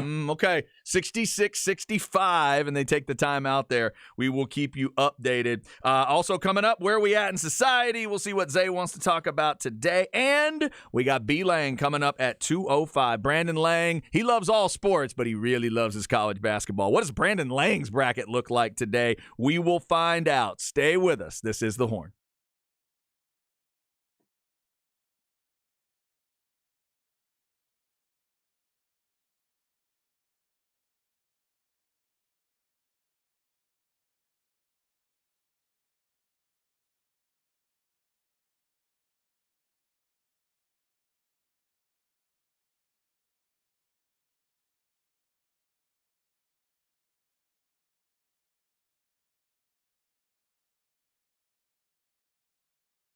All right, this is Chad. Let's talk a little sinus and snoring specialist. Love the way I feel each and every day in terms of the sinus stuff, in terms of snoring, because I don't have the sleep apnea anymore. They got rid of the moderate obstructed sleep apnea. They got rid of my allergies for good, so I'm sleeping so well since 2017. Last night was one of those nights I didn't get as much sleep as I wanted, but it was still really good sleep. Able to wake up today and be more refreshed than I certainly would have been than I used to be when everything was all blocked up and everything. If you've got sinus issues, if you've got the allergy issues, if you're snoring, keeping yourself up, waking yourself up, keeping other people up in the house, you need to get that looked at before it gets worse. Go meet Dr. Slaughter. He prides himself on meeting you in the first consultation, start explaining to you the different things that they have there. He's got surgical and non-surgical options that other places just do not have. So sinus and snoring specialists, that's the place to check out. Call and set up the appointment today, 512-601-0303, or go to sinussnoringent.com. Be sure to tell them you heard about it here on The Horn. Sinus and snoring specialists. Feel clear,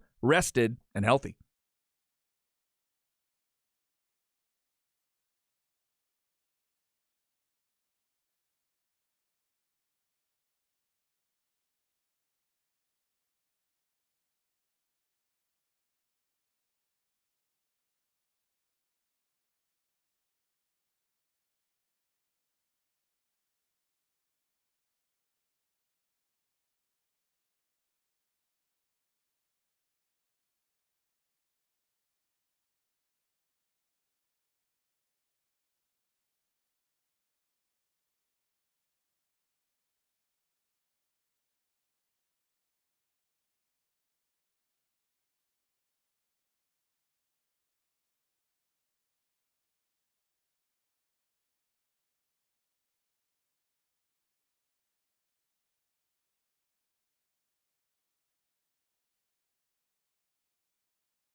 Chad and Zay.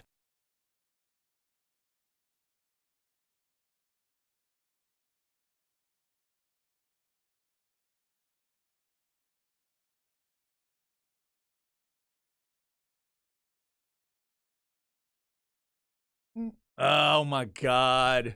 Get down tonight. Is it called Smoking? Smoking. Yeah, Smoking. Oh my God.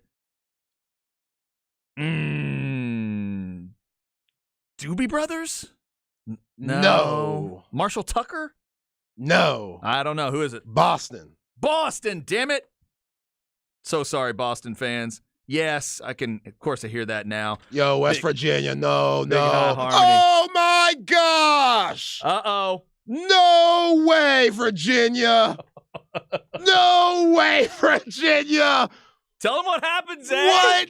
Tell them what just happened. Virginia out here down by 2, or Virginia up by 2. Up by 2. Getting pressed by Furman. Yes. The point guard just chunks it to the other end. It gets stolen. It's a bad pass. A horrible pass. One of the worst passes I've ever seen. Oh, he gets stolen at half court. And a dude pass to hits the the right three. wing. A deep three. Oh, and it's good. Basketball gods. It's good. Furman is up by 1 with 2.2 seconds to go.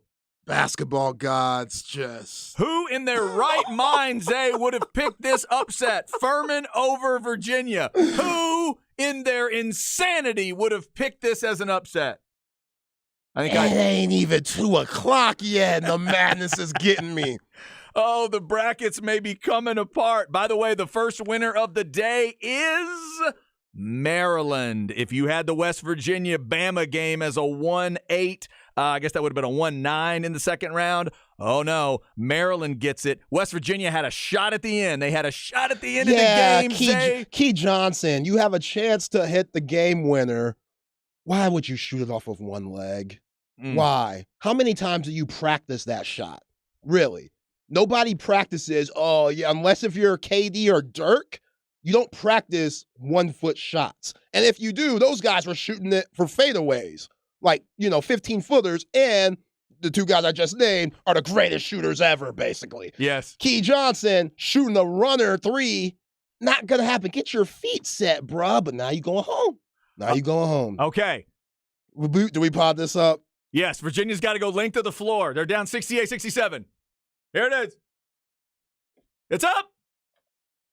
Oh! He almost banked it in, but he missed it. Furman upsets Virginia. 0 for 2, Chad. Woo! 0 for 2. 68-67. The West Virginia last-second shot was a front rim. That one didn't have a shot. This one, it wasn't quite the Butler thing at the end of the championship game, but that looked good. That looked good. That looked like you were about to get saved with a bank. I was about to run out this building if he hit that. With a bank shot. That was a little further in than what the Butler shot would have been, and it felt like it was going to bank in. Well, this goes to coaching. Tony Bennett, you know they're going to press you. You're up by 2. There's 12 seconds left. You know they're going to press you. So this is, you call a timeout and get all your best ball handlers, all the guys that you trust with the ball in the game. And he did that. He did have one of his main guys in the game, and that's the one that turned the ball over. But still, you can't just chunk it up. Like, just throw it, try to throw it across half court and barely throw it. That was bad. Furman. Yeah, Clark, number 0, he'll be thinking about that for the rest of his life, that turnover. Unbelievable. What a game. Maryland wins a close one. Furman wins a close one. First 2 games are March Madness indeed. Missouri's up 4 at the half. Kansas now stretches to an 11-point lead late in the first half. So we'll keep you up to date on those. And then your next game to tip is A&M Corpus Christi and Bama at 2:15. Alabama may want to pay attention here because it's one of those days at the tournament. Normally, if you start with chalk, you get crazy in the second session. The evening session gets weird. But now when you start with crazy, You better just brace yourself for these afternoon games. Maryland and Furman, your first 2 winners. All right, let's go where are we at in society, see what Zay wants to get into today. Where are we at in society today? Zay, would you like to discuss your bracket so far? No, I did not. 0 for 2. No? Okay. 0 for 2. I'm not discussing anything right now. This is brutal. Oh, well. Okay. Stephon Diggs has unfollowed the Buffalo Bills and many players from the Bills team on Instagram and Twitter, and has started following the Cowboys and has been hanging out in Dallas this past week. The who now? Stephon Diggs. The what Big now? brother of cornerback for Dallas Cowboy, Trayvon Diggs. Now, the hanging out with bro, that's not surprising. Going down to Dallas. That's Dallas family. is a beautiful city. That's family. Yeah, if you got right. money, you could have some serious fun. Yeah, that's family. But with the social media world the way it is, we know that sometimes this, cleaning of the social media, unfollowing certain people, that could mean something? Yo, Stephon Diggs has been very disgruntled. Like, we saw what happened after the the Bengals loss, and he just basically tried to leave the facility without the coach talk, without... Had to be talked back by a practice squad guy. Exactly. And then he came on one of these shows, one of these podcasts. I think it might have been LeBron's The Shop. And he's like, yeah, I'm getting frustrated. I don't understand. We get so close all these years. We got all these guys. Why ain't it happening? Oh, no. Yeah. Like, it's not adding up, because I think they asked him, man, you're so emotional. You wear your heart on your sleeve. You know, there's always that classic photo they show after they lost to the Chiefs in the AFC Championship, where the Chiefs are celebrating and you see Stephon Diggs watching, looking all sad and pathetic and stuff. So hearing a story like this, you know, he would love to play with his brother. That's every sibling's dream, to play professional football with your bro. And he knows where the Cowboys are going right now. Like, the Cowboys, like we said in the first hour, they're making moves. They are making Jerry moves. and Steven, front office, they are making the right moves. And now everything has to happen on the field once fall comes. But still, they're making the right moves and putting themselves in position to get back to the playoffs and then some, especially with what the Eagles are doing. And now you got Diggs. I know you would like the move, but I doubt if the Bills would give him up. And if they were to give him up, it would cost the Cowboys a little bit. I was just thinking, do the Cowboys have enough? Do they have whatever it would take to get Stephon Diggs? I have no idea. Secondly, now that Ezekiel Elliott is gone, and we know what Jerry thinks of Ezekiel Elliott, you know, as a player, and now, I mean, he was going to love him forever. And you've got a receiver that's kind of looking like he's maybe turning into a head case, but he's supremely talented. I don't know if they're going to be able to keep Jerry away from this idea. They're going to have to maybe lock a door or two. They may have to send Jerry off on some kind of a Johnny Walker Blue mission, because this is the kind of thing Jerry dreams of. I mean, you're right. And, you know, we talk about this window that the Cowboys are in right now, but I don't think we talk about enough, which it's kind of dark, the window for Jerry Jones. And knowing that he's all in, and will do whatever it takes for it to happen right now, because he knows he doesn't have many years left, especially with all the stress of these losing and stuff. It's a great point, but let's make sure we define what you mean when you're saying do whatever it takes. Here's do whatever it takes. If they end up with Stephon Diggs and Jerry Jones takes some first-round picks in drafts to come and hands them to the Bills, to me, that's doing whatever it takes. Yeah.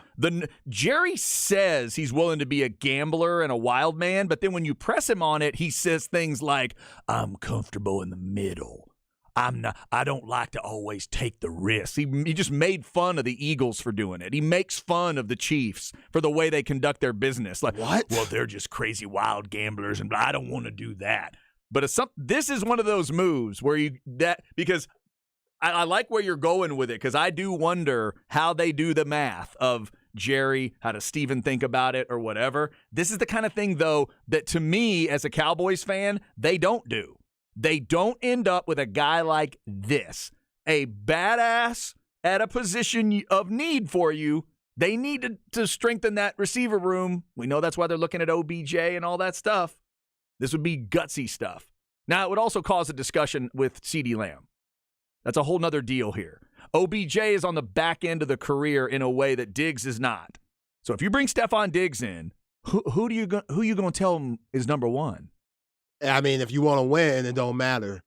Like, you give me looks, I give you looks, because everybody's going to be worried about us. Whoever gets the number one receiver, the number one cornerback, that means the other receiver gets to eat that day. And we know Dak Prescott needs all the help he could get. Absolutely. Absolutely. And in theory, I believe you are right there. Now, you could also go to what the head coach just got done saying once they got rid of the offensive coordinator. Yeah, that doesn't add up, does it? If he's saying run the damn ball, lean on defense, Stephon Diggs is not really part of, well, I'm saying he's not part of that plan, but he's not immediately your plan.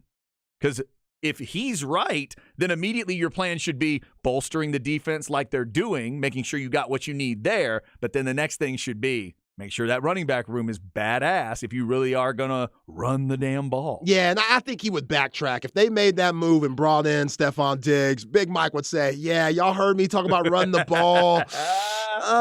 Maybe not as much, because our team is way different now, because Diggs, he's a top 10 wide receiver, maybe top 5 in some people's eyes. I would love to see the look on the face of the Cowboys cap guy when somebody walks, when Jerry leans his head in and says, after lunch, figure out if we can get Stephon Diggs. And then just closes the door. Like, what? See if we can do what? I'm having to juggle and restructure. I just had to sit down with Tyron Smith and do the weirdest, incentive contract I think I've ever come up with for a 1 year, just so we can clear space. And now you want me to go after Stephon Diggs. Yeah, last September, Stephon Diggs signed a 4-year, $96 million deal. Yeah, he's one of those guys that I hope for his sake he can appreciate the situation he's in. I get the frustration at times. There's a discussion about, can Josh Allen really get over the hump? Can Josh Allen really get that team to a Super Bowl and win it? But the talk at one point was, Josh is their guy. The Bills' culture is great. Diggs loves it there. The biggest guys there love that it's not New York City, that it's a little off the beaten path. Yeah. They love to just chill out, be who they are, and they love the fans and the living amongst the Bills Mafia and all that stuff. And then last year is when Diggs started to head the other way. He started to go that typical, stuck-up wide receiver route where you just start thinking about yourself and you have little fits on the sidelines and you're showing up your quarterback and you're showing up your coaches, and now this is where we are. Yeah, and let's not be ignorant either. Diggs and whoever else is disgruntled with Buffalo, the Damar Hamlin situation turned their season completely around. It turned their season completely around to where the focus became on Damar, which it should have been. But now, how do you focus on football and your original goals before the season? And that was to get to Super Bowl 57. Now, everything with it happening, and it's so close to the playoffs and stuff, being one of their guys. Like, Damar Hamlin was getting a lot of clock, too. He was one of the main safeties, was a starter for them during that time. That's a good point. And to go through all that, not only physically, but emotionally for the team, that was a lot on the Bills. So Stephon Diggs, I get it. It's a lot. I get being upset. I know he's a competitor. He wants to win. You want guys like him. But also just, that's petty, just passive-aggressive stuff when you aren't following the Bills on social media anymore and start following Cowboys guys. And I know that's your brother, and he lives in Dallas because he plays for the Cowboys, but you're up there in the D, and you're hearing rumors and stuff. Like, he could easily squash those, but he's choosing not to. Yeah, visiting Dallas is, like you said, that's perfectly logical. It's this social media stuff that seems childish. That seems childish. Visiting your brother makes all the sense in the world, of course. But yeah, the social media stuff is something we'll keep an eye on and see if that story goes anywhere. Obviously, the Cowboys have been looking at some free agent type receivers. This wouldn't be a free agent type receiver. This would be, you got to come up with a wacky trade kind of receiver. Do the Cowboys have enough? We will keep an eye on that story. Up next, we'll talk to Brandon Lang. What does his bracket look like, and did he get messed up by that Furman thing already? Brandon Lang coming up next on The Horn.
Chad and Zay.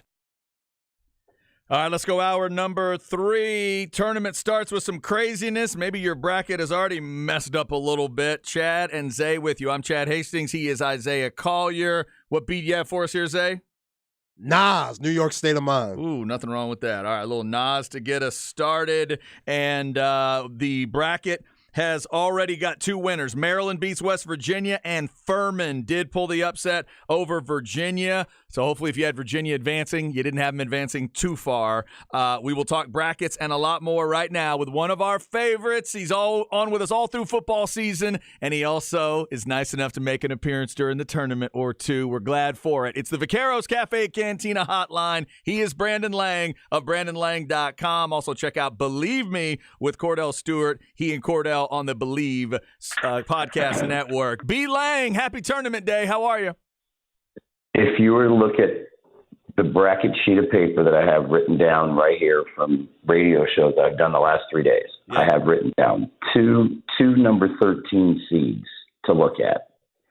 Kent State and Furman. There you go. Already banged home Furman, which was just an insane finish. A senior point guard with a timeout in his back pocket. Just take the timeout, son. And Clark panics. First of all, he misses a free throw down at the other end. Then he panics, just throws it up for grabs, and then doesn't hustle back to guard the 3. Going to be a long, long, long life for that young man. I don't know if he's going to play anywhere. He might go to Europe playing like China, the Philippines, like Stephon Marbury. But that hurts, man. But listen, and the crazy thing about that game, Furman's leading scorer was in foul trouble the entire way. So now, looking at the ACC, Clemson gets absolutely destroyed last night out of the ACC, right? Now you have Virginia out of the ACC gets absolutely beat like that. So now you take a step back as the tournament goes forward, kind of mixing and matching and seeing, what's going on with the ACC. Virginia Tech last night, ACC gets beat. So the ACC out of the box, not looking too good, boys. Interesting. So that means you got Duke maybe losing first round. How far do you have Duke going, B. Lang? Well, Duke caught a great bracket because Oral Roberts doesn't have the size. Duke's the biggest team in the tournament. So, looking at the bracket, they got a great draw, unbelievable draw in that first round. And then, they get basically Tennessee or Louisiana Lafayette, Raging Cajuns. Then they run into perhaps Purdue, who I think if Memphis wins tomorrow, they knock off Purdue. I'm not a believer in Purdue. In fact, if Arkansas wins, I have Arkansas beating Kansas Saturday. And if Memphis wins tomorrow, I have Memphis knocking off Purdue. So I have 2 number 1s get knocked off on Saturday and Sunday. And that's pretty much the early prediction. I really like what I'm seeing from Texas right now. The person that has to be suicidal, and I know he just took a job. Where did Beard just get a head coaching job? Ole Miss. Yeah. Okay, but he still has to be going, wow. Yeah, exactly. I don't care if your wife knocks your reading glasses off your face. That's what they made strip bars for. Just walk out of your house, get in your car, just drive to a strip bar. Spend 4 hours there, go get a room at the Ritz-Carlton, and go into your office the next day. You had a national championship team at your fingertips. Texas is playing as good as anybody in the tournament right now, and I'll tell you who got shafted. I'm going to tell you who got shafted. Texas A&M got shafted because here's Buzz. They go 15-3 in their conference, and they're seeded as a 7 seed when they should be seeded as a 4 seed or even a 3 seed. So what does the committee do? Because Buzz went off on them last year, he says, fine, we'll put you in the tournament. We'll stick you with Penn State, and we'll have Texas waiting for you in the next round. Nice job, Buzz. Go get them. I mean, the committee, first of all, should absolutely be embarrassed that they're sitting there last night watching Nevada lose by 100, and they can sit there and literally go, hey, Bill, Hey, Bill, great job with Nevada, bud. Great job, Bill. That was your pitch, Bill. Yeah. Bill, you pitched hard for Nevada. I don't know how much you got paid on the side there, bud. Really good job with Nevada there, kid. Really good job. So, Buzz, you're in the tournament, but they did you no favors, because I believed in my heart of hearts that with Sasser being injured with that groin, even if he plays, he's not going to be the way he would normally be. And I have to believe that the winner of A&M and Texas is going to the Final Four. I firmly believe that. I just think Texas is playing that well right now, and I wouldn't want to face them if I'm in this tournament. They're really playing great basketball. So, Brandon, you just made the reference to Coach Beard and what he left behind. Obviously, if for you and this whole Rodney Terry discussion, obviously if they go to the Final Four, he gets the job. But is there a point along the way where you would think, you know what, that's the guy? Now, the guy just won the Big 12 tournament. They are playing their best ball of the year. You put a guy in charge in the most critical situation. You know, these are all Chris Beard's kids. Granted, Rodney probably recruited a lot of them, has a bond with them, which your number one assistant normally has. Your number one assistant's usually your number one recruiter. So he's the one that more or less bonds with these kids more than Chris does. And I go back to Matt McQuaid and Michigan State when Rob had played high school ball, Matt's brother Rob, and Matt said when Izzo recruited him and he went on his visitation day, and Izzo set him at the Breslin Center, just him and Izzo sitting there, nobody else in the auditorium. Izzo said to him, "I'm recruiting you. I recruit maybe one or two kids a year. And if I'm recruiting you, that means you're going to play. I'm not going to waste my time with you. I'll have one of my assistants recruit you. I'm recruiting you. You're my guy. You're going to play." And Matt came in and played as a freshman. I have to believe that that's kind of the business model of a lot of these head coaches. Are like, I'm going to focus on one or two kids.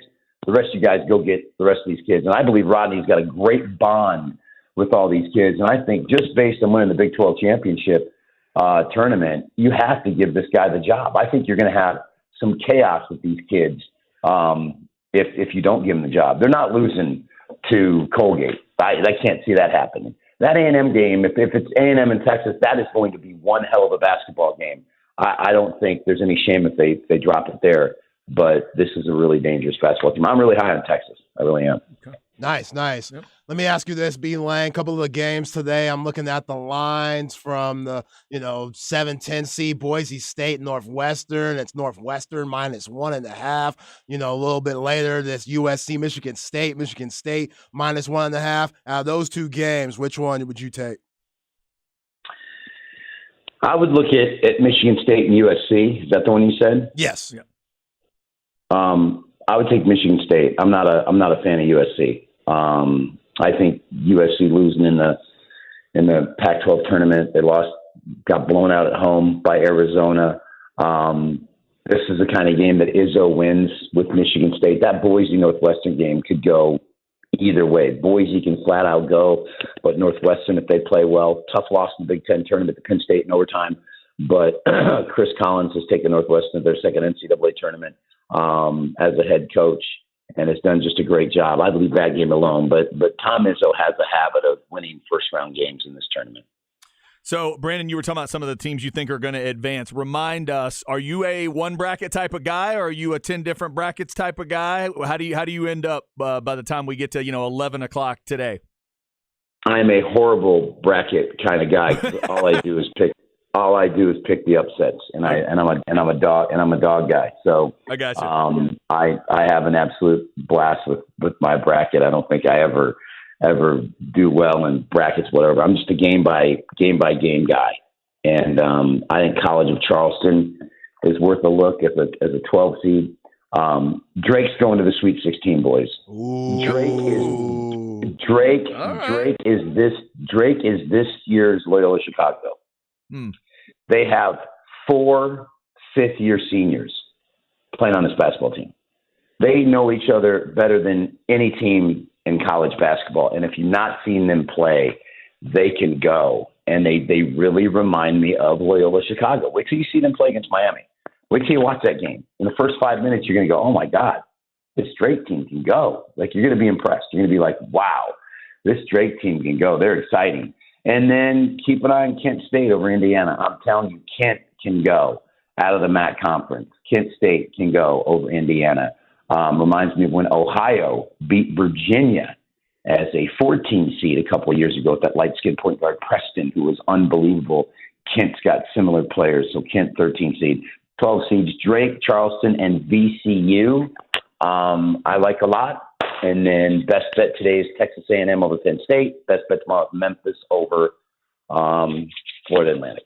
And there we go. All right. Nice. Gotta love it. Gotta love it. Let me ask you this, B. Lang, because we haven't talked to you about football since around the Super Bowl time. A lot of moves getting made. Jimmy Garoppolo's now down your neck of the woods in Vegas. You see Derek Carr. He's over there in New Orleans. Cowboys are making moves with Gilmore. What has surprised you and what have you liked about this, off season in the NFL? Love the Bears trade the number one pick. Absolutely outstanding. Love the fact that the Raiders signed Garoppolo. Outstanding. I think that the Dallas Cowboys should offer the kitchen sink to DeAndre Hopkins. I think him and CeeDee Lamb would be unbelievable. I think Hopkins is smart for running out of Arizona if that guy's your head coach. Run, Forrest, run. Run, Forrest. I'm going to run, Jenny. Jenny, I'm going to run from him, Jenny. My life is like a box of chocolates. You never know what you're going to get. But I'm going to tell you what I love most. 3 or 4 years ago, I was standing in the kitchen with the kid whose dad owns Alibaba. It's a $41 million house in the Hamptons. They had 8 washers and dryers in their laundry room. The place was incredible. And my very dear friend John Meehan's son, John Jr., and this is his college roommate. So they invited me to the house. I'm at the house. It's all these kids. There's like 20 kids and 20 girlfriends in the kitchen area. And I'm like, man, we need something to eat. So I go in the fridge. I'm put together like this salami, prosciutto, cheese platter. And then somebody says, hey, Tom Brady just signed with the Tampa Bay Buccaneers. And I looked at all these kids. And they knew who I was, Brandon Lang, the movie. They're all a fan. And I go, listen to me right now. I said, go on your phones, call your bookies, bet the Tampa Bay Buccaneers to win the Super Bowl right now. And they all did. And they all cashed in huge. And I just saw them at John Jr.'s wedding 2 weeks ago in Florida. And they all rolled up and said, B. Lang, Tampa Bay, you the man. Because it's the first time I've seen any of them since the kitchen. Pay attention. I'm telling you right now, if the Jets do sign Aaron Rodgers, the New York Jets will win the AFC, and they will win the Super Bowl with that defense. Woo! Okay. I like So it. bet them to win the AFC. Bet them to win the AFC because with that defense, because Brady didn't have a great year, and Brady didn't have a great Super Bowl. The defense overwhelmed KC, and all Brady had to do was manage the game. But Aaron Rodgers is a whole different story. That Jet defense is legit, and you put Rodgers behind center, that's value you don't pass up. Grab the 10-1 all day long and bet him to win the Super Bowl as well. About that. All right. And gets to throw to the offensive rookie of the year. I like it. Yep. Not bad. Not bad there at all. All right, if you haven't done it before, you need to do it now. Check out BrandonLang.com. Check out the Believe Me show with Cordell Stewart on the Believe Network, and enjoy the rest of the tournament, Brandon. We'll check in with you next week if you're good with it. Do a little Sweet 16 talk. Let's go, boys. There we go. Thank you, sir. Thanks, B. Lang. Good Bye, guys. stuff there. How about Drake to the Sweet 16? Yo, that's what Coach said last week. Last week. That's true. Spinelli last week Spinelli was leading said Drake. that, But he liked the Miami side of the matchup. Yeah, I So- took Miami. So he went Hurricanes. B. Lang says, you should have gone Drake. We'll see who's right there. If you're just tuning in, 2 games are final, and the winners are Maryland and Furman. That's right. The Furman 13/4. It did happen. So you've already had a double-digit seed win. It used to be all about the 12-5s, but Zay, you pointed it out the other day. Now you got to be looking at 13-4s. Yeah. Because they've really started to hit lately. We've already had one. Yeah, I mean, with the transfer portal, this extra year of eligibility due to COVID or, your post-grad season, these guys coming in that, a lot of these Power 6 teams are facing, guys are 25, 24 years old. They played a lot of basketball. And I think that's showing from now on in the tournament when you see 13 seeds beat a 4 seed like Virginia. And, man, it's just going to be more and more as the years go on. All right, Zay, before we hit the break, I need to warn the A&M Corpus Christi Islanders. There's a little bit of a Dayton hangover going on in Birmingham. It's 8-0 Bama. Let's wake up, Islanders. Let's go. I know it's a tough trip back. Yeah, it's going to be tough. Let's wake it up. Let's go. They have not even played 3 minutes. It's already 8-0 Bama, now 9-0 Bama. We'll keep you updated there. Kansas and Howard come out of the half. They're at the first time out of the second half. Kansas in control 60-46 now, but Missouri, Utah State, still close, 55-51. Missouri is up in that 7-10 matchup. Utah State, can we stop Kobe Brown, please? He's taking over the game. You picked Utah State, correct? Yeah. And I picked Missouri. So that means you're rooting for the Aggies in this matchup, and I'm rooting for Missouri. Yeah. The Tigers. Yeah, this dude, Kobe Brown, who was he named after? This dude's rocking 24, dunking on people. He just hit 2 step-back threes. Utah State, we got to stop somebody. Come on. Cover the man. Cover Please. that man. It might be a good idea. We'll keep you up to date on the scoreboard. Also up next, we'll tell you what the bottom of our brackets look like. We told you about the top earlier. Zay and I both have Bama and Texas going to the Final Four. Who are our other 2 Final Four teams? We will tell you next on The Horn.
Chad and Zay.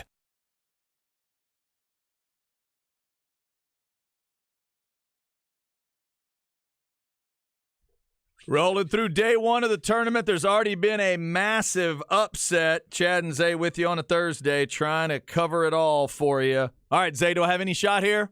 No. No shot. Who is it? Freddie Gibbs. Yeah, I didn't have a shot. You're right. Freddie Gibbs. Freddie Gibbs out of Gary, Indiana. Okay. Really good rapper. Kind of, he's on the border of underground and mainstream. Sounds good. I like the Nokia phone reference. That was good. Oh, yeah, that was well done. By the way, speaking of references, in going through the early part of this Ghostface Killah album, the Iron Man record, there's a reference made to Bill Tilden in one of the songs.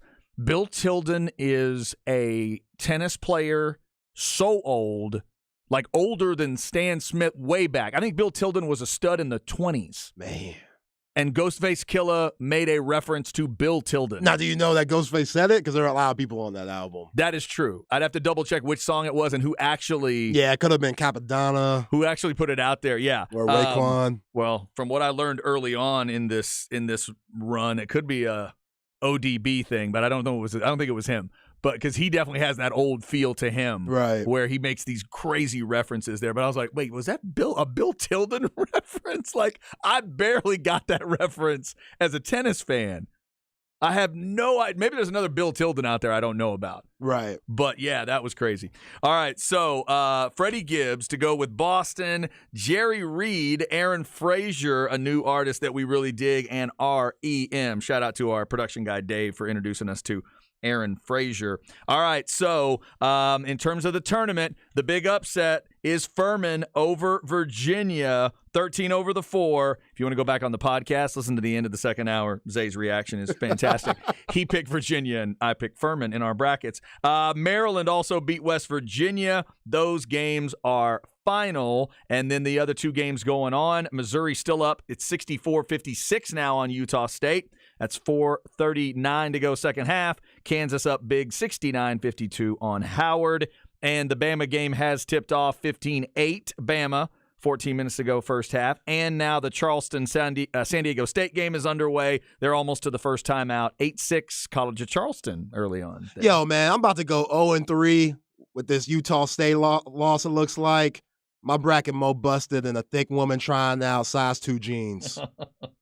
Like, I mean, come on. It's a rough start. Very rough. You know what? Sometimes it's better that way than if you got a little hope in the early part of the day and then you get destroyed that first night or that second night. Sometimes it's best to get it out of the way. Yeah. Because I know my pops, he ain't going to let me hear the end of it if I lose to my wife again. Oh, I know. It's not looking good right now. Ooh, if she does what Kansas is trying to do, back-to-back. It's not good. Do a back-to-back bracket win. Yeah, that'd be rough. All right, speaking of brackets, let's give you the bottom half of our brackets. We'll go why today matters and talk brackets. Here we go.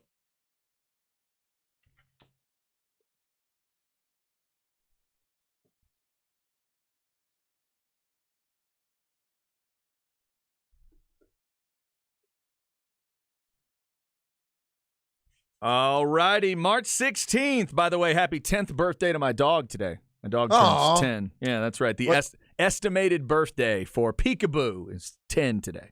Nice. Never thought I'd own a dog named Peekaboo, but I really enjoy her. I really love her. I do. Yeah. Didn't think I'd ever love a Yorkie, but she's awesome.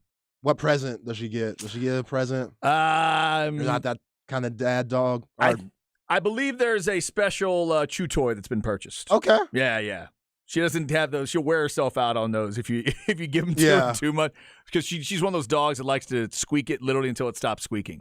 So it drives us insane. Yeah. So we have to let her a little time, and then we'll try to take it away from her. Yeah, we don't do squeak with Champ. We usually get the quiet animals, and Champ usually goes crazy, but Champ's been having allergy problems, so yeah, he's doing a lot better. We got him some meds. He's good now.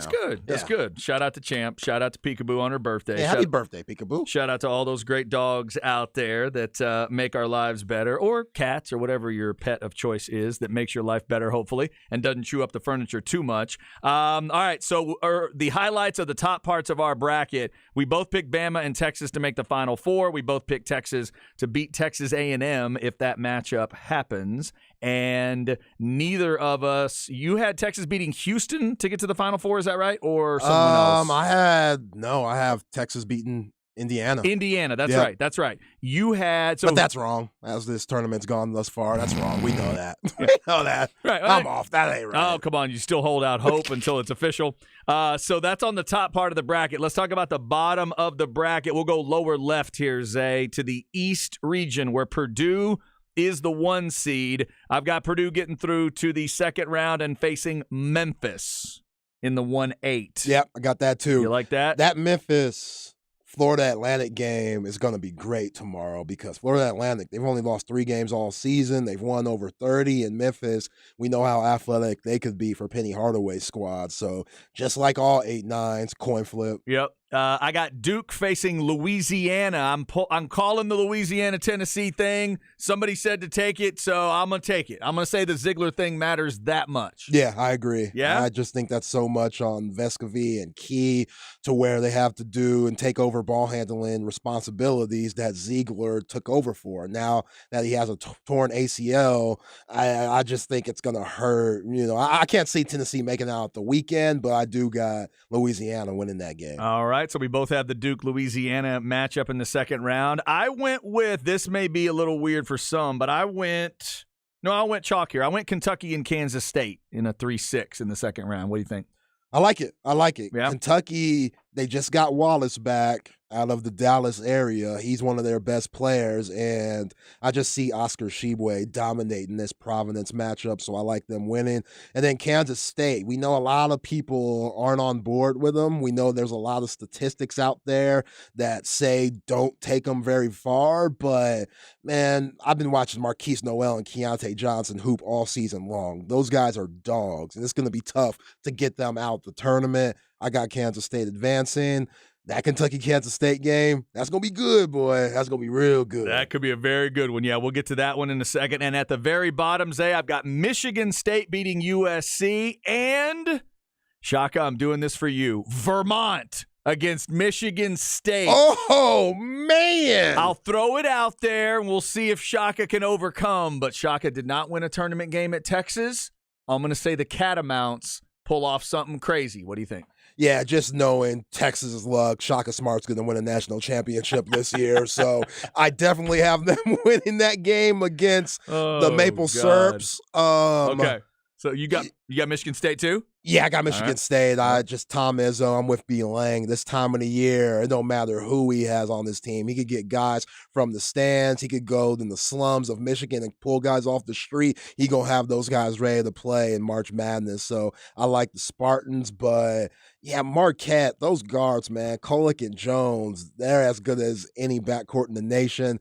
Even without Shaka Smart's bad luck, which I know he has some bad luck in the tournament, I think those type of players could overcome that. Okay, do you think they will then overcome Michigan State? Yes. Okay, you got Marquette into that next round. So I have Michigan State advancing there. I have Kentucky beating Kansas State. Ooh.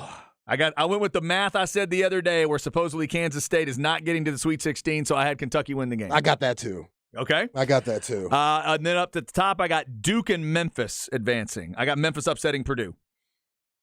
So I went Duke-Memphis. I took Purdue. Okay. I took Purdue. So you have Duke-Purdue. So then who do you have advancing to the round of 8 there? You got Duke or Purdue? Purdue. I got Purdue, Zach Edey, just too much of him, even though Duke has some really good big men that are going to challenge him. If Duke's guards could step up and play that game, then they could easily beat Purdue. We've seen that happen to Purdue all year long in their losses. But, yeah, I just think Zach Edey, with the lack of fouls that you call in this tournament year, he's going to dominate. So I got Purdue in that game. But so Purdue to the round of 8 against Marquette? Yeah, Marquette beating John Calipari and the Wildcats. Yeah. And who you got winning that game to go to the Final Four? Marquette. You got Shaka in the Final Four? Shaka makes it in my bracket. Dude, if Texas and Shaka end up in the Final Four, that's just going to be unbelievable. Bonkers. I got Duke and Michigan State. I'm going with, blue blood stuff, I guess. Duke, Michigan State in that regional final, and I've got Duke making the Final Four. I feel silly doing it. I feel goofy, but I hear people talking about Duke and how good they are, and so I'll fall for it. I'll go with Duke in the Final Four. All right, Zay, this Kansas West region, which is so tough. A lot of people have Kansas not getting that far, and I did go with the Kansas wins, but then loses to the 8-9 winner. I have it as Illinois getting through and beating Kansas.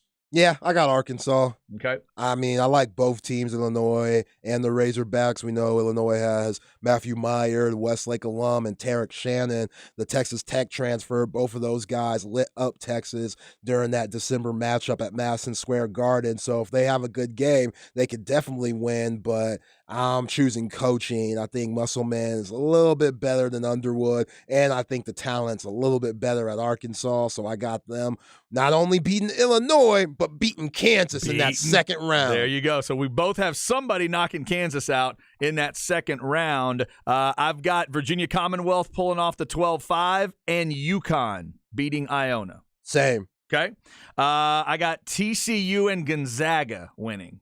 This was such a tough one for me with TCU because, again, a lot of the time, that 11 seed coming out of that first four, they come in hot and playing Arizona State, who blew out Nevada. I know Nevada, a lot of people don't think they should have been in, me included. I think Oklahoma State, which you saw in the first four, them get blown out. Oklahoma State should have had that spot. No doubt. They would have been a way better test for Arizona State, and Arizona State beat them by 25 or so.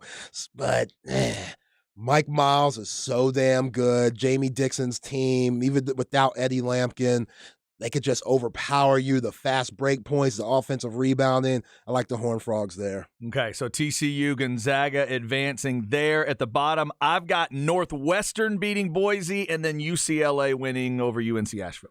I got Boise State winning. Oh, okay. And then UCLA getting to the Sweet 16 too. Yeah, I'm nervous about them though. All right. I'm very nervous about UCLA. Just without Clark, one of the two seeds ain't going to make it to the Sweet 16. Yeah, I'm going to say that injury does keep him out of the Sweet 16. I've got, don't ask me why, Northwestern beating UCLA to advance to the Sweet 16 to face Gonzaga. There we go. That's going to be weird if it happens. It won't happen. Yo, watch Gonzaga. They were always a number 1 or 2 seed. Now they're number 3. Not many people are talking about them. Usually we'd be seeing a lot of Drew Timme where it would drive you nuts, and you aren't. Right. A lot of other guys are getting publicity and stuff. Gonzaga, I think Mark Few and this team, they like where they're at. So you got Gonzaga facing UCLA and beating them? Or yes. Okay. Yeah, I do. You got the Zags getting to that regional final. I do as well. I have them facing UConn in the regional final. How about you? I got them facing Arkansas. You got Arkansas going that far? I do, man. You're like a Musselman now. Are you picking Arkansas to the Final Four? No. Got Gonzaga. Oh, come on. Yeah. No Texas, Arkansas? No, hell come no. On. Hell no. Hell no. That would be incredible. So you've But got... that's going to be wrong, Chad. I'm about to go 0 for 3. So you got the Zags advancing against Arkansas. Yes. This is interesting because that means we each have 3 of the Final Four because you didn't take Duke. Yeah, so we've got 3 of the 4 the same. I've got Gonzaga beating UConn and going to the Final Four. Yeah. Okay. That sounds good. So there it is. So we both have Gonzaga, Texas, and Bama. I feel bad for those 3 teams now. Now there's no chance. Yeah. You and I are both picking them to be in Houston. Duke, I'm sorry. I picked you to go to Houston. I don't think that's going to happen. Oh, we got the cheerleaders crying, Chad. Uh-oh. We already got the cheerleaders crying at Utah State. Balling. Aggie cheerleaders crying? Yeah. I didn't think there were Aggie cheerleaders. You see her. Oh, there I she see goes. her. She cute, there too. She is. Yeah. That's cold. That's cold blood. She must have a boo on the team. By the way, another little byproduct of the Pretty People rule. I'll admit it when all of y'all won't. Y'all know that it's better when you see someone crying on television and you don't know them. It's much better to watch if they're pretty. I mean, come on. What do you mean? I like the ugly cry. Oh, no, like the Northwestern kid that they showed a few years ago? The cry can be ugly, but if the person is pretty, it helps a lot. Yeah. Yeah, it really does. Yeah, when you show a woman, I'll take it. Right? I mean, come on. That's always good. It's much better that way. All right. There is a look at our brackets. You can go to hornfm.com for the bracket contest. I'll admit, I just clicked over to the standings to feel good about myself that I'd picked the Furman upset, and I was listed as first place, but then I realized, Chad, they haven't even started calculating the scores yet. Calm down, Turbo. Yeah, let's relax. It's okay. I did pick the Furman thing. That may be the last thing I pick right. If you want to go compare your brackets to ours, go check out hornfm.com. Follow it throughout. It is powered by Allstat, and, of course, thanks to AV Consultations for putting up that TV that the winner will ultimately get. All right, coming up, we'll update you on the scores of games going on right now and get you stems and seeds before we get you off to Ball Don't Lie. It is, of course, the tournament edition out at Twin Peaks Round Rock. That's where they're going to be. Special pregame for Texas coming up at 5:30. Get out to Twin Peaks Round Rock or just keep it right here on the Horn.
Chad and Zay.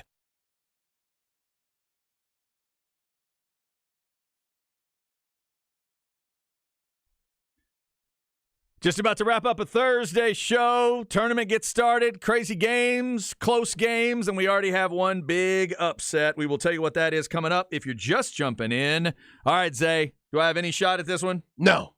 Man. All right, so I didn't know Freddie Gibbs. Who's this?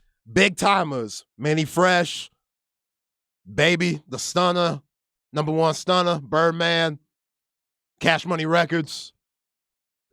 That's a lot to remember. Yeah, I'm throwing a lot at you. There's a lot going on There's there. a lot going on. Big Timers is the name of the Big Timers. the group. Okay. Get your roll on. Get your roll on. Big Timers, Freddie Gibbs, Boston, Jerry Reed, Aaron Frazier, REM, all on the show today. A great Nas beat to start the hour. Thanks to Zay for all his great work. Thanks to you for listening. Hopefully your bracket is still looking all right. The upset is Furman over Virginia. 13 over a 4 in the South. Also in the South, Maryland beats West Virginia. West Virginia had a shot at the end that would have won it. It was short. And then Missouri beats Utah State 76-65. So that is chalk, a 7 over a 10. Missouri advances in the South. What's it called?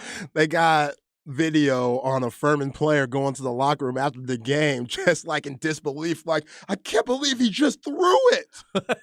I can't believe he just threw it to us, when Clark threw one of the worst turnovers I've ever seen that led to that 3 to take the lead. Yeah. Guy was just watching like, I can't believe he just threw it. He just threw it. It's So, like, bruh. this guy that did it, Clark, he is a senior on the team, right? Yes. So let me do the math there. Does that mean would he been on the national title team? Yeah, he was on national championship team. Okay. Yeah. Mm-hmm. So he's got a little bit to make him feel better. Yeah. It's not like that's his only memory of the tournament. Right. But still, that is going to sting. No, I can't wait to see that video. That makes it even worse for Clark. He already doesn't need to watch any replay, but that's even worse. Have you seen the Furman player making fun of you for doing it? No, let's not watch that. Yeah, if I'm anybody on that team, I just show them Chris Webber highlights of the tournament, and he'll feel a little bit better. Yeah. Oh, my God. No. There's been worse than you, my guy. It happens. It does happen. All right. We'll get you a scoreboard update and see what else we can fit in here. No stress, no C's, no stems, no sticks. Brought to you by AV Consultations, 255-8678, or go to avconsultations.com. So those games are final. Maryland, Furman, and Missouri win. Kansas is dominating Howard, 89-63. They've got like 3 minutes to go there. Alabama up 16 on A&M Corpus now with 6 minutes to go first half, 41-25. And the College of Charleston is up on San Diego State, 18-13. They've got they're at the 8-minute timeout in the first half. Obviously, Texas coming up later against Colgate, a 6:25 scheduled tip time, extended pregame at 5:30. You got those games coming up later on. The Princeton-Arizona game is next up. Illinois-Arkansas, of course. And then the nightcap, the late games, the UNC-Asheville-UCLA game, along with the A&M Penn State game, will be late. Louisiana-Tennessee, also one of those late games. And Houston fans, you go at around 8:20, supposedly, against Northern Kentucky, trying to validate that 1 seed. Let's see if Sasser plays tonight. And if he does, how effective is he? It's a groin injury, right, for Sasser? Yeah. Man, hard to keep up with all the injuries of these big-time players. Pretty crazy. And what it is, but hopefully he'll be all right to go. Yeah, hopefully, and hopefully Bill Self could get back in the next game. I think that's crucial for Kansas' success and how far they want to go. Coach Self, he's one of the best coaches ever, not just college basketball right now, ever. Yeah, no doubt. A couple of quick NFL notes here. Zay, did you see that Orlando Brown's going to end up in Cincinnati? Interesting. Big time left tackle for the Chiefs now ends up in Cincinnati. 4-year deal. His signing bonus is over $31 million, by far the biggest signing bonus an offensive lineman's ever gotten. He's only 20.